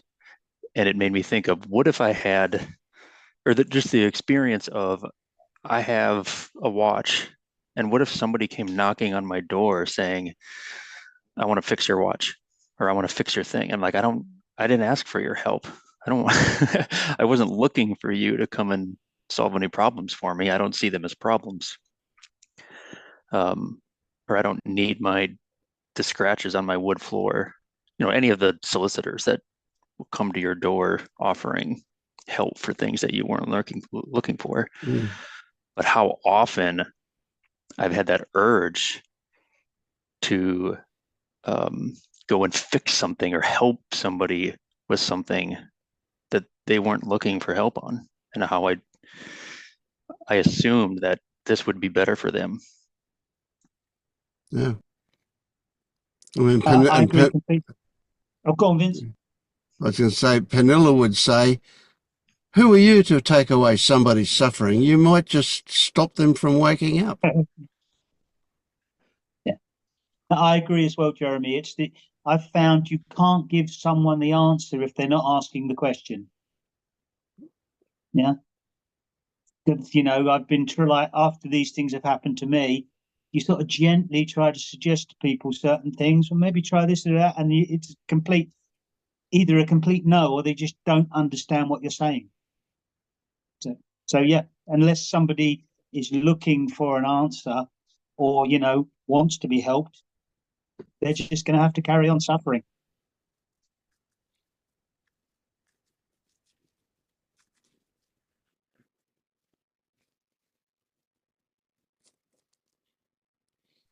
I would go a step further and say that how do you even know that they're suffering? It's the stories and the thoughts and the beliefs that I have in my head that they are suffering because of my projection. But they might not be. Someone looks at my lawn, and which I don't take amazing care of anymore, and might make all sorts of assumptions and judgments about how I'm suffering because my lawn has clover and weeds in it and isn't cut well. And like, no, that's not a problem for me. So any services that you are offering to make that situation better we're not in agreement. Go away. Not looking for your. This topic that you're talking about is it took me a long time to learn with my wife, for example. Like, if I can see that she has a problem and she's suffering and she's telling me about her suffering, and then my problem solving brain just kicks in and say, you just need to do this and that, and then she gets angry at me for trying to fix her problem. It took many years to figure out that is dangerous waters to tread. Yeah, absolutely. Well, one thing guiding has taught me, or at least I say it that way, is that the road of many questions is the best road to go down for everything. And people discover things when they're looking for the answers to the questions, but the questions you ask, you're not even looking for an answer. You're just wanting them to think about it. So yeah, finding out more and more.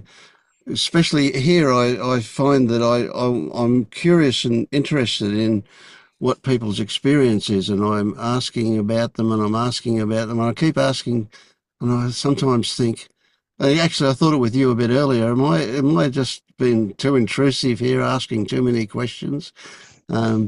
But it's just a real curiosity for me. I just want to know more about, and there is no inclination in me to fix anything. There's nothing needs changing. I just want to know about it, and the knowing about it, or the finding out, the discovery of it, things change. Just there's no need to try and make things happen. They'll happen. They can't not happen. Yeah, I think at least when you're talking, I think the difference sometimes can be, I could feel that you were genuinely curious. You're not trying to manipulate me into thinking something. While before I felt like I had the answer, and I did ask questions to kind of guide them to the answer that I had. So it's still like an intention behind that that I think most people can probably feel, even though you don't really say it. Yeah. Marius, you're mentioning how your interactions with your wife reminds me of at one point I would do that with my my daughters. I would assume that I would have the answer and I could fix their problem, and I started to ask, what do you need from me? What are you asking for from me? And most of the time they would say, I don't need your help. I don't want your help. And okay. Yeah. Then why am I putting so much effort in trying to fix solve your problems? Yeah, because it's actually a selfish thing, I think, also, because at least for me, I experience pain when she's in pain. So it's actually my own pain that I can't really address. So I'm trying to fix her instead of dealing with my own pain. Yeah. Yeah, mostly we just want to be heard. Yeah. We just want to know that you hear us, Yeah. that you understand. Yeah. It's weird how, I've heard people say that for so many years, but I still kind of, it didn't go in, I guess. So I said, like, it took me so many years to understand that.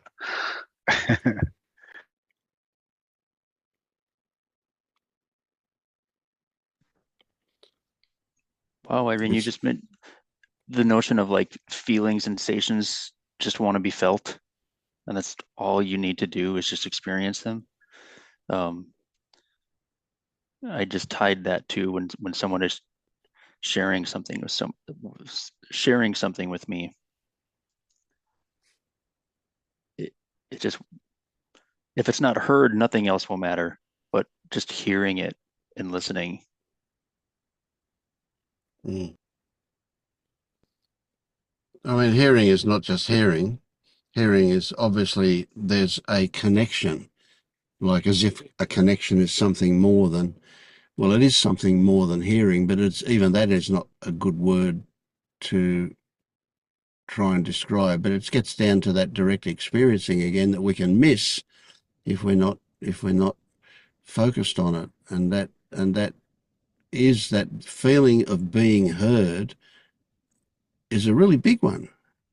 It's really it is a connection that goes on. There is like an interchange of something at a level that can't really be described when It's kind of like being received. yeah. Something is received and there's a reciprocity. There's a reception, that word comes up. Being received. Well, I like reception and perception. So it is when you go reception and perception, there's a definite feeling about that, isn't there? For me, there is.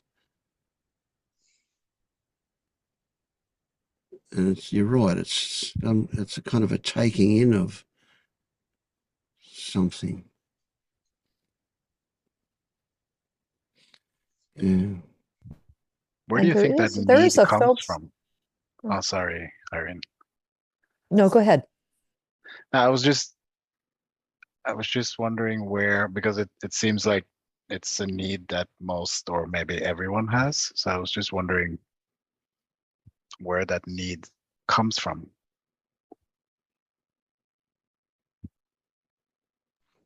Like I actually have a wound about not being heard, so I can actually feel very angry if I'm not heard, especially with family members. So I'm just wondering if it's a survival thing or I don't know. Okay. Well, best value is not to speculate about that at an intellectual level, right? Looking for an answer along those kinds, right? But it's obvious that the juice is that you get triggered into a state of anger when you feel unheard. So how do you find out about what that's about? You don't go looking. If you start chasing it, it's like trying to catch your shadow. It doesn't matter how fast you run, it'll always stay the same distance away from you, And so the only way that you're going to know what that's about is if it reveals itself to you.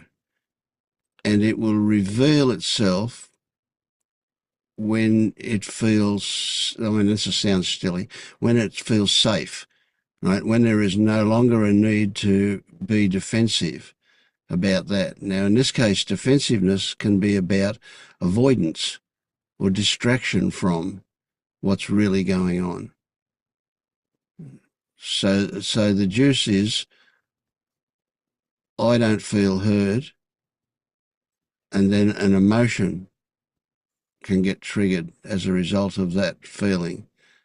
Right, so when you say I don't feel heard, you look at that a bit closer. Is it that I don't feel I'm heard, or is it that I feel I'm told to fuck off. Is it the opposite to not feeling heard? Is it something more? But anyway, you just play around with those sentences and try them and see where the juice is. And so what you'll find is that juice will be a feeling. It'll be an emotion that will get triggered by when you hit the button, you hit the nail on the head, so to speak. And then you've got something to work with, right? And the way you work with it is just move closer to the sensation and don't engage with the stories. And then that will be revealed if or not. But that's when you're most likely to see what's going on, or at least it'll take you closer to what's going on. So if what's going on is something more fundamental, if it's shadow work, and it's really fundamental to your behavior, then that next level down is going to put up resistance for you to go any further again. So, that anger will probably be covering up fear, and fear will be covering up maybe terror, and terror will be covering up shame, and shame will be covering up guilt. And then we've got a 3-year-old who think that the reason all that shit's going on around him is because it's his fault. So that's, when we get right into the deep shadow work, that's how we can get down there fairly quickly. So it's never about what comes up. This is a really good meme to keep active in your mind. It's never about what comes up. It's always about what triggered that to come up. So that's a beginning way to look at when we're looking for stuff to dissolve. It'll be there all the time. Yeah, that brings up another question actually regarding shadow work and stories. Because like I mentioned earlier, it's almost like an automatic thing now where I used to be very identified with different kind of stories, like difficult childhood, like not growing up with a father, like all of these things that I kind of made sense of my life and my suffering with. At some point, like I said, I saw that by doing that, I was also holding on to them. So now it's kind of, I don't want to deal with the stories anymore, but that kind of also creates a bit of a challenge when working with deeper stuff. So there's like sort of a resistance to even explore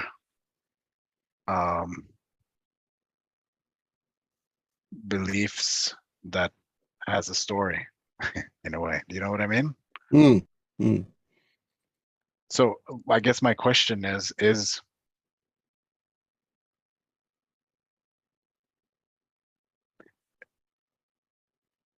can stories be helpful when working with shadow, or is it just about, because some people believe it's just about feeling the feeling that comes up, that's enough, just be with it. And what I'm hearing you saying is kind of not looking at what triggered me, but why I was triggered by what triggered me. You know what I mean? Yeah. Yep. And then I kind of need to go into stories again. Okay, well, we get down to a different level here, where basically we start to recognize that there are different kind of stories. Okay. So when we're in the beginning, before Feta 1 stuff, or when we're seeking still, it's appropriate to say, well, all your thoughts are bullshit. Every single one of them is a problem. It's got, any one of them, what they're all about is diverting you away from what's really going on. But when we get around to this level where we start to actually hone in on this stuff, when we start to look at sensations and the stories that are hanging off them, we're recognizing that this is another story, but useful to make sense of this. We're let's say our intuition is going to talk to us, but it can only talk to us with thought, right? With stories. Yeah. But there's a feeling about those stories that is different, right? Those stories don't come as a blatant statement. They come as much more like a question. They've got a question mark at the end of them. They're possibilities, but they'll have a feeling of authenticity, of rightness about them that you can recognize. So you're looking at a much more subtle level about the flavor of those stories to know whether or not they're ones that are worthwhile. But you still don't want to engage with them and get rushed off into any logic whatsoever, right? They're just going to explain the perception that you applied to the sensation. Right? So that's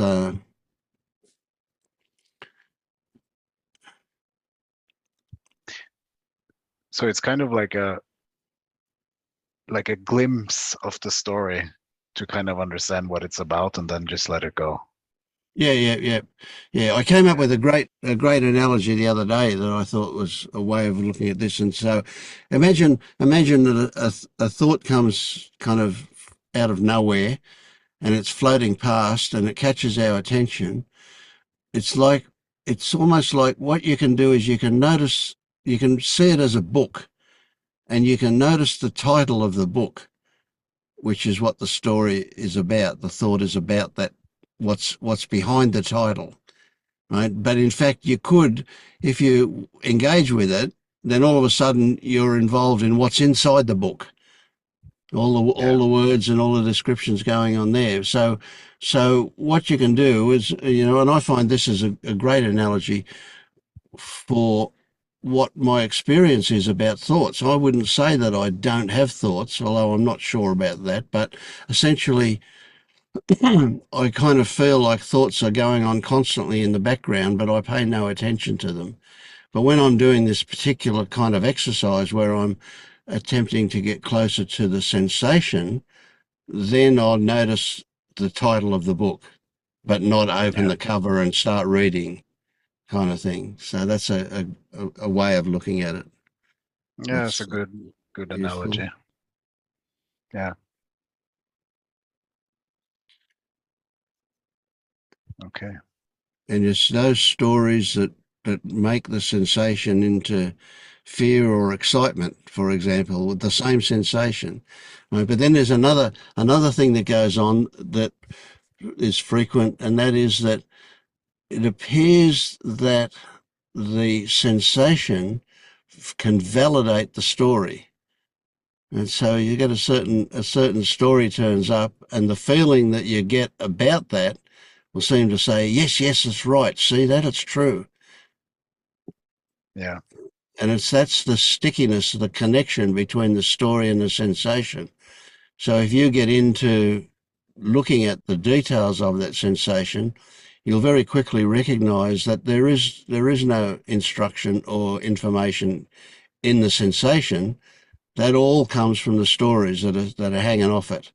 And so there's varying degrees of stickiness with those stories as well. And they are saying, what this sensation means is blah, blah, blah. Yeah. So it's that. That's what I think is going on, where I used to sort of identify with the story, like that was me, or a part of me. So that's where the stickiness comes in, where I kind of trying to make sense of or validate the emotion. Yeah. Yeah. So it's just a case of watching all this stuff happening, and it's kind of it's really intricate. So it's really difficult to describe as well, but you see it happening. Yeah.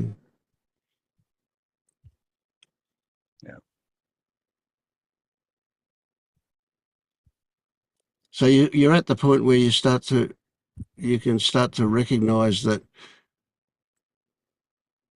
everybody has stories, but somehow for the awake person, the stories are just better stories, or rather the stories have better outcomes. Usually, Yeah. not always. If they get triggered, of course, it's not the case, but yeah.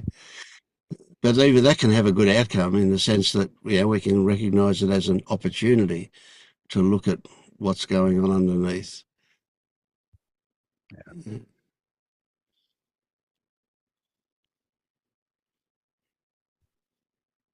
But usually what gets triggered is simply stuff that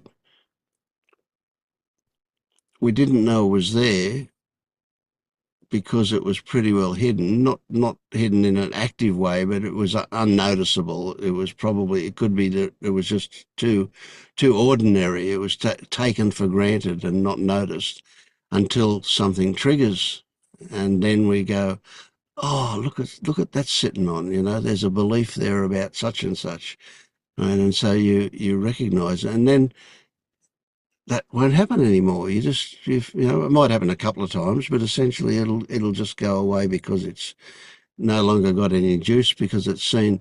You know, it's like the way I see it, the way I put it is, you know, you see that shimmer on the road on a sunny day down the other end of the a long stretch of black bitumen, and you go, oh, it looks like there's water over the road, and then you get there and you realise it's just an illusion caused by the sun shining on the road.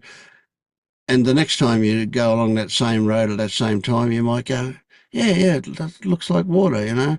But by the time you've driven over it 5 times, you go, oh, who cares? You know, it's just, you don't even see it as water anymore. It's just like you don't take notice of it. You just get bored with it. Well, a lot of these things is just like that. We just get bored with it. So that's what doubt is about. Doubt is not usually doubt about whether you've recognised there's no self there. Doubt, you know, can present itself like that, and so you got to go back and look again. But you get hell. I know there's no self there. How come I'm going back to look again because I've got this doubt? It's really, the doubt is about, am I awake?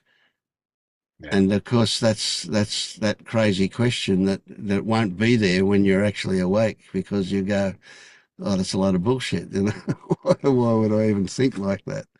Yeah. But until you get that, and that's not necessarily going to be an epiphany, that change of perspective is kind of interwoven with a whole lot of other things, like, you know, the idea of control, the idea of the existence of a self, the idea of decision making or choice or whatever.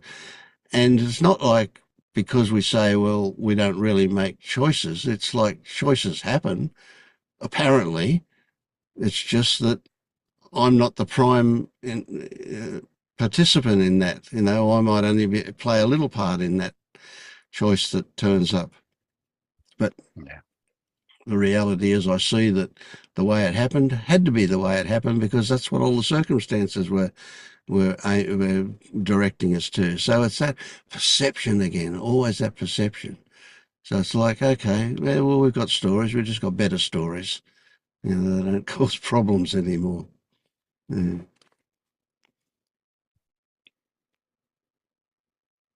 Yeah.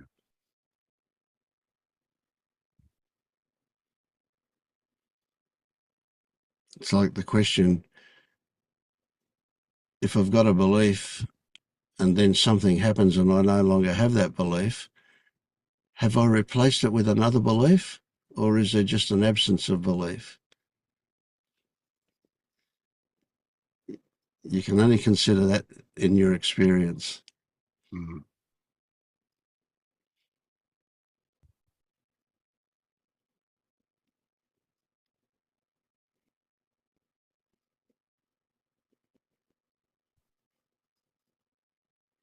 Yeah.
Do you construct a me sense, Vince, when you think about it? Yeah, that's the only way I can get this story about a me is to construct it. Yeah. So that doesn't go away, even like you can still think. I can, but I tend to not do it. Yeah. I mean, like what I was just saying about that illusion of water over the road. You know, it's just got very boring to do that. There was no reason to do that. Yeah.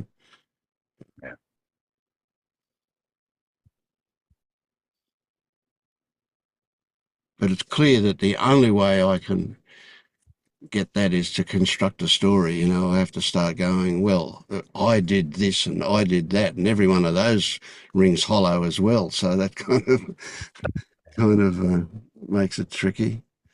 Yeah. But this, yeah, but I mean, I'm not meaning to avoid your question. That sense of self that people talk about is clearly the stories that are attached to sensations that create that sense of self. So it's really interesting the way language works here. When we say that doesn't make sense, we're talking about thoughts, aren't we?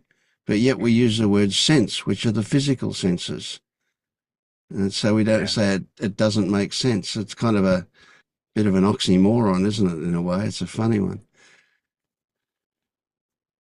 But that sense of self is the form of doubt that turns up for a lot of people. Right? They can see clearly when they go looking that there is no self there, but yet there's this thing that feels like a self, right? And when you ask them, how do you know it feels like a self? Why doesn't it feel like an orange or a pink elephant? Right? Why does it feel like a self? And then you start to get to those belief thoughts as well as what convinced. But it's clearly a logical conclusion that's arrived at. So it's pure concept. It's just about something. And of course, it's actually a false story, you know. The senses fool us all the time. What I say is go to a magician's show and watch him saw a woman in half and ask yourself, why don't I shout stop, or why don't I call an ambulance or the police or something, you know? It's because I tell myself that my senses are fooling me, because all my senses, my sense of sight in particular, here's this bloke sawing a woman in half. Yet I know it's a magic trick. And so what my knowing, my thoughts about that being a magic trick change the way I feel about it. I don't have any panic. I don't have any desire to call the police or the ambulance or a doctor or anything like that, because I know it's an illusion. Well, yourself is a bit like that. When you recognize yourself as an illusion, you go, oh, okay, well, this sense of self is another illusion arrived at with a thought story. And it's not that it goes away, it's just that you get bored with it because you recognize it's an illusion. How many times do you see the magician cut the woman in half? If you go to the show every matinee for 2 weeks, in the end you're totally bored with the whole thing. You're dropping off to sleep while it's happening because you know it's just an illusion. And it no longer has that magic that it had in the beginning. Yeah.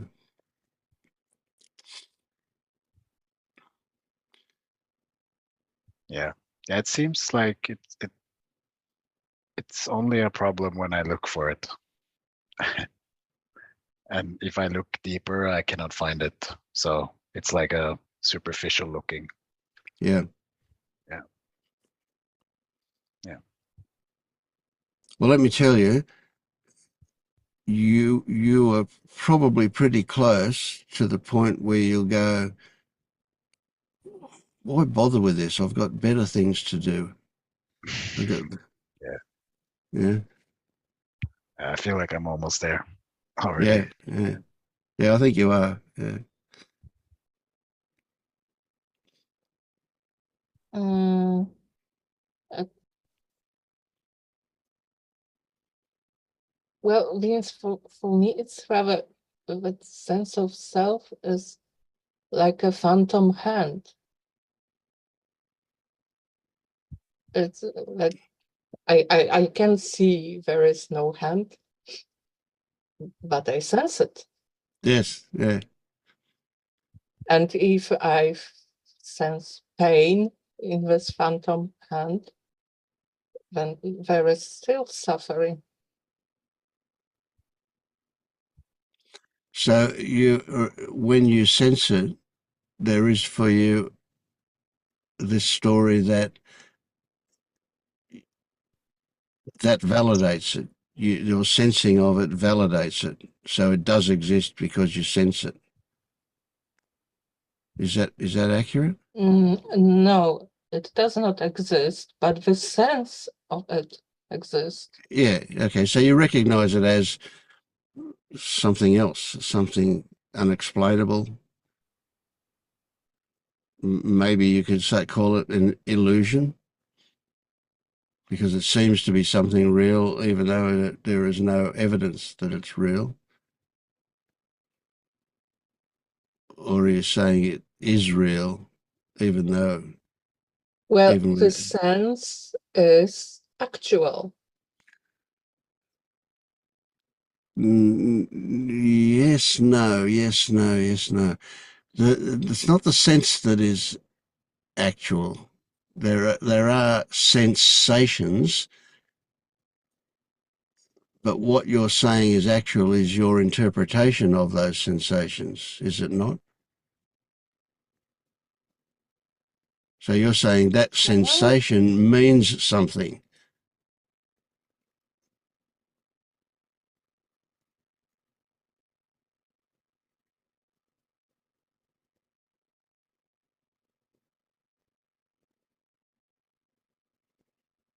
So why is it a sense of self and not a sense of an orange or a pink elephant?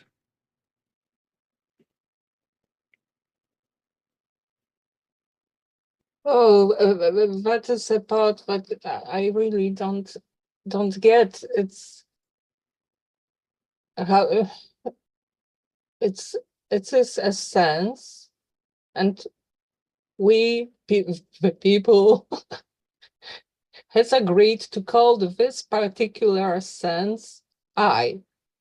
Yeah. And Okay. I go with it. If we have agreed to call it orange, I would call it orange. Yeah. Okay. So can you see that the only reason we call it I is because we've agreed to call it I? It's not because it's an actual I. Yes. Okay. And of course, it's useful to call it an I if we're out shopping or whatever, interacting with other people. It's useful to call it that.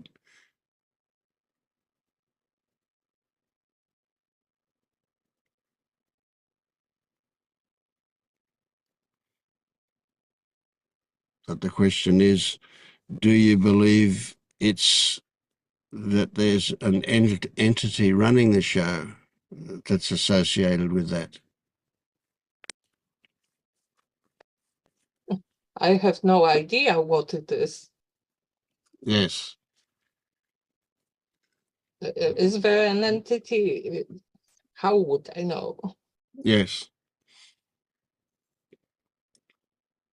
So then let's hone down. Are we saying then there might be or might not be? We don't know.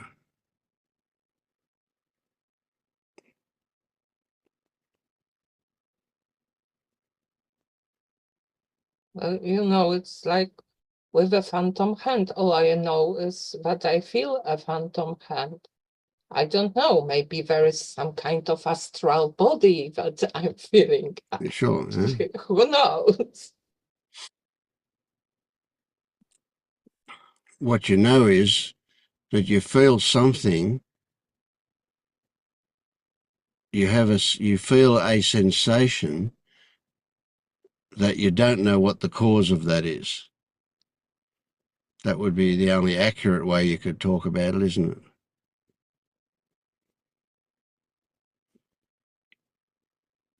Which, of course, takes us very close to the fact that we can't actually know what we actually are. If we're anything or not, we can't know. We just there's never been a way of finding that one out. Science hasn't come across it yet.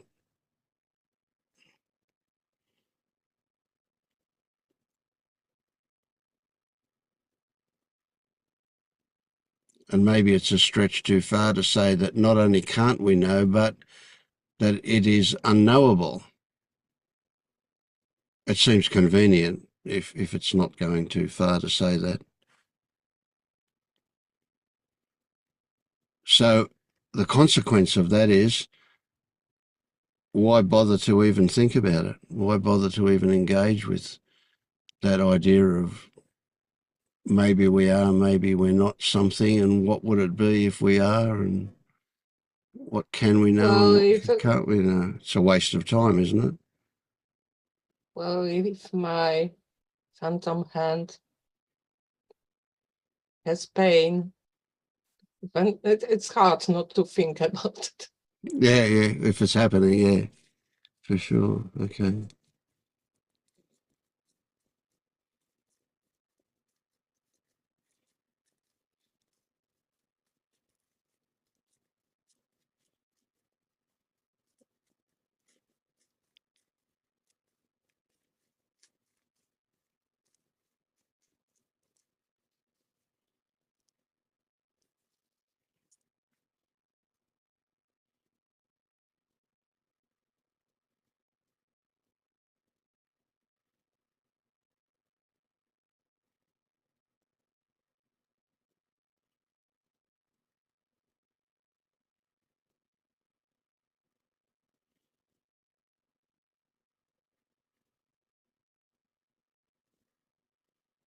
Hi, Vince. Well, Hi. I just need to ask something about I've been really looking into a relationship problem I have. And I've looked and delved, and there's a certain amount of I've gone back to sort of it's taken me back a few things. It's taken me back to childhood where I was sort of left out of things, and I went back even further, trying to sort of imagine what I was like as a child and give myself, hold my hand and all of this sort of thing. But just then, as I was, when you said what triggered it, not what's come up, nothing like that, just what's triggered it. So it felt like what had triggered it was I was being left out, and I saw it that I to my feeling, whether it was true or not, I felt left out. There's something quite important between my mother and my sister, and that happened on numerous occasions, and that's been a sort of a thread throughout my life about anxiety and stuff like that. And it yep. was, I thought, right, so I feel left out. How does that feel? And all, how you do it and go in your body and all of this. And it was like, everything sort of narrowed somehow to this sort of almost one focused theme of I'll fall off the edge. I'll and it wasn't even die. It was just like I'll just drop off the edge. Drop off the edge of what and it was a real survival thing. And I'll just disappear. So my question is how what do I do with that? How do I just leave it now? No, you don't want to leave it. But you also want to move a bit slower, that feeling, that inevitability of dropping off the edge thing is is very much telling you that, you know, you're pushing pretty hard there, that maybe you need to be just a little more gentle with yourself about what's going on there. And what that is going to be kind of almost a last-ditch effort to keep you away from that pretty horrible feeling about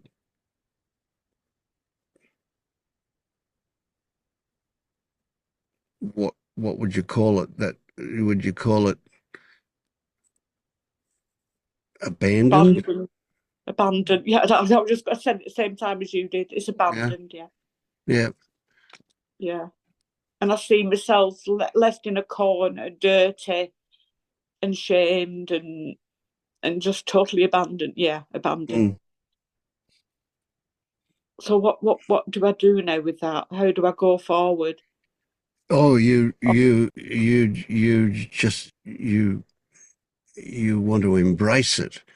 You want to get intimate with it. You want to love it until it relaxes and you can get really close to it. Okay. And then it will talk to you. But yeah, that Okay.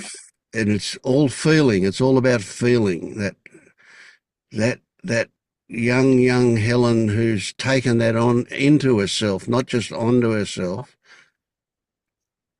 Absolutely innocent, yet feels she's responsible for all of the shit that's going on around her all of the time.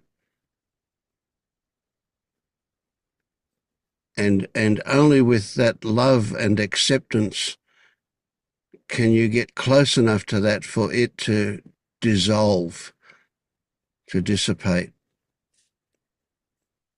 because of the understanding. So you take back your adult perspective to the young, innocent, absolutely innocent person who just took on the blame for everything and Yeah. felt so guilty about it and so much ashamed about it. You know? Yeah. Yeah. That's exactly it. That's exactly it. Yeah, I seem to take it all on. Yep. Yeah. Take all their how Yep. they were being. I took it all on and felt shame that's happening. Yep. Yep. But we're not trying to change the shame, the guilt that's underneath the shame. What we're trying to do is understand it and recognize the circumstances that created its existence. And we just have to, you just have to sit beside young Helen and touch her and thinking words that project a feeling to her that she's okay, she's innocent and okay. And even the people who are involved in these circumstances around her, they're also innocent. They're just reflecting their own conditioning. So young Helen will get to the point of not only forgiving them, but forgiving herself, because she'll recognise that she's not the reason why all that stuff was going on. She's just an innocent participant. She's just one of the circumstances involved in the whole thing. And you'll know that I've said this many times, you'll know that young Helen has got the message when she starts to merge into you. Oh. And when she does that, you can pick her up and carry her back into the present, back into now, and just integrate her completely. Total acceptance of her. But you can't do that until she experiences that forgiveness and is at peace with the whole thing. And then you'll she's know. not forgiven. Yeah, there's no forgiveness there at all. Yeah. She has to see her own innocence and the innocence of everybody involved. That everybody is just responding to their own conditioning, as she is as well.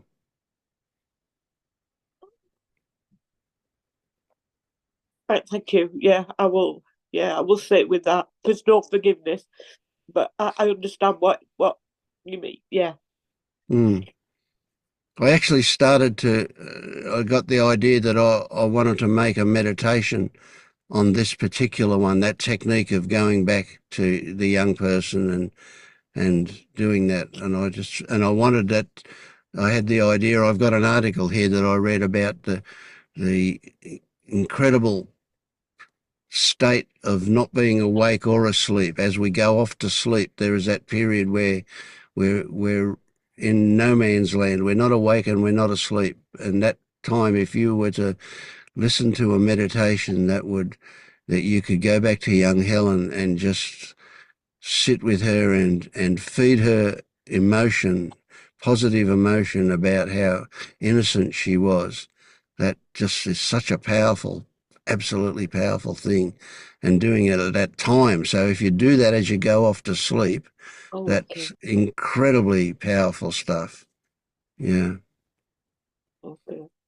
I feel the need to no, the want to do that. So there's a push to do that now.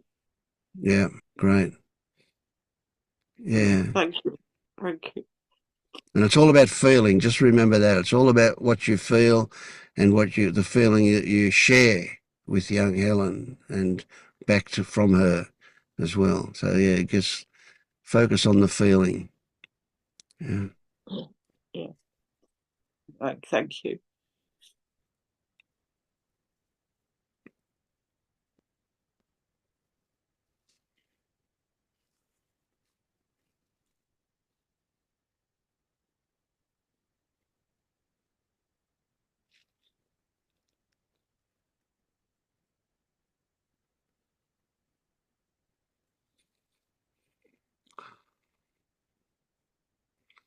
Well, daylight saving changes here tonight, so we've got to put our clocks forward an hour, which means I'll be up for the next meeting at 3:30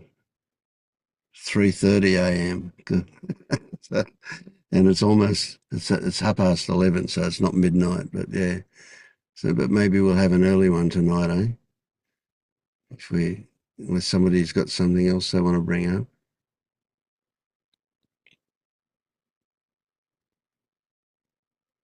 Okay, well, let's do that. Let's wind up early tonight.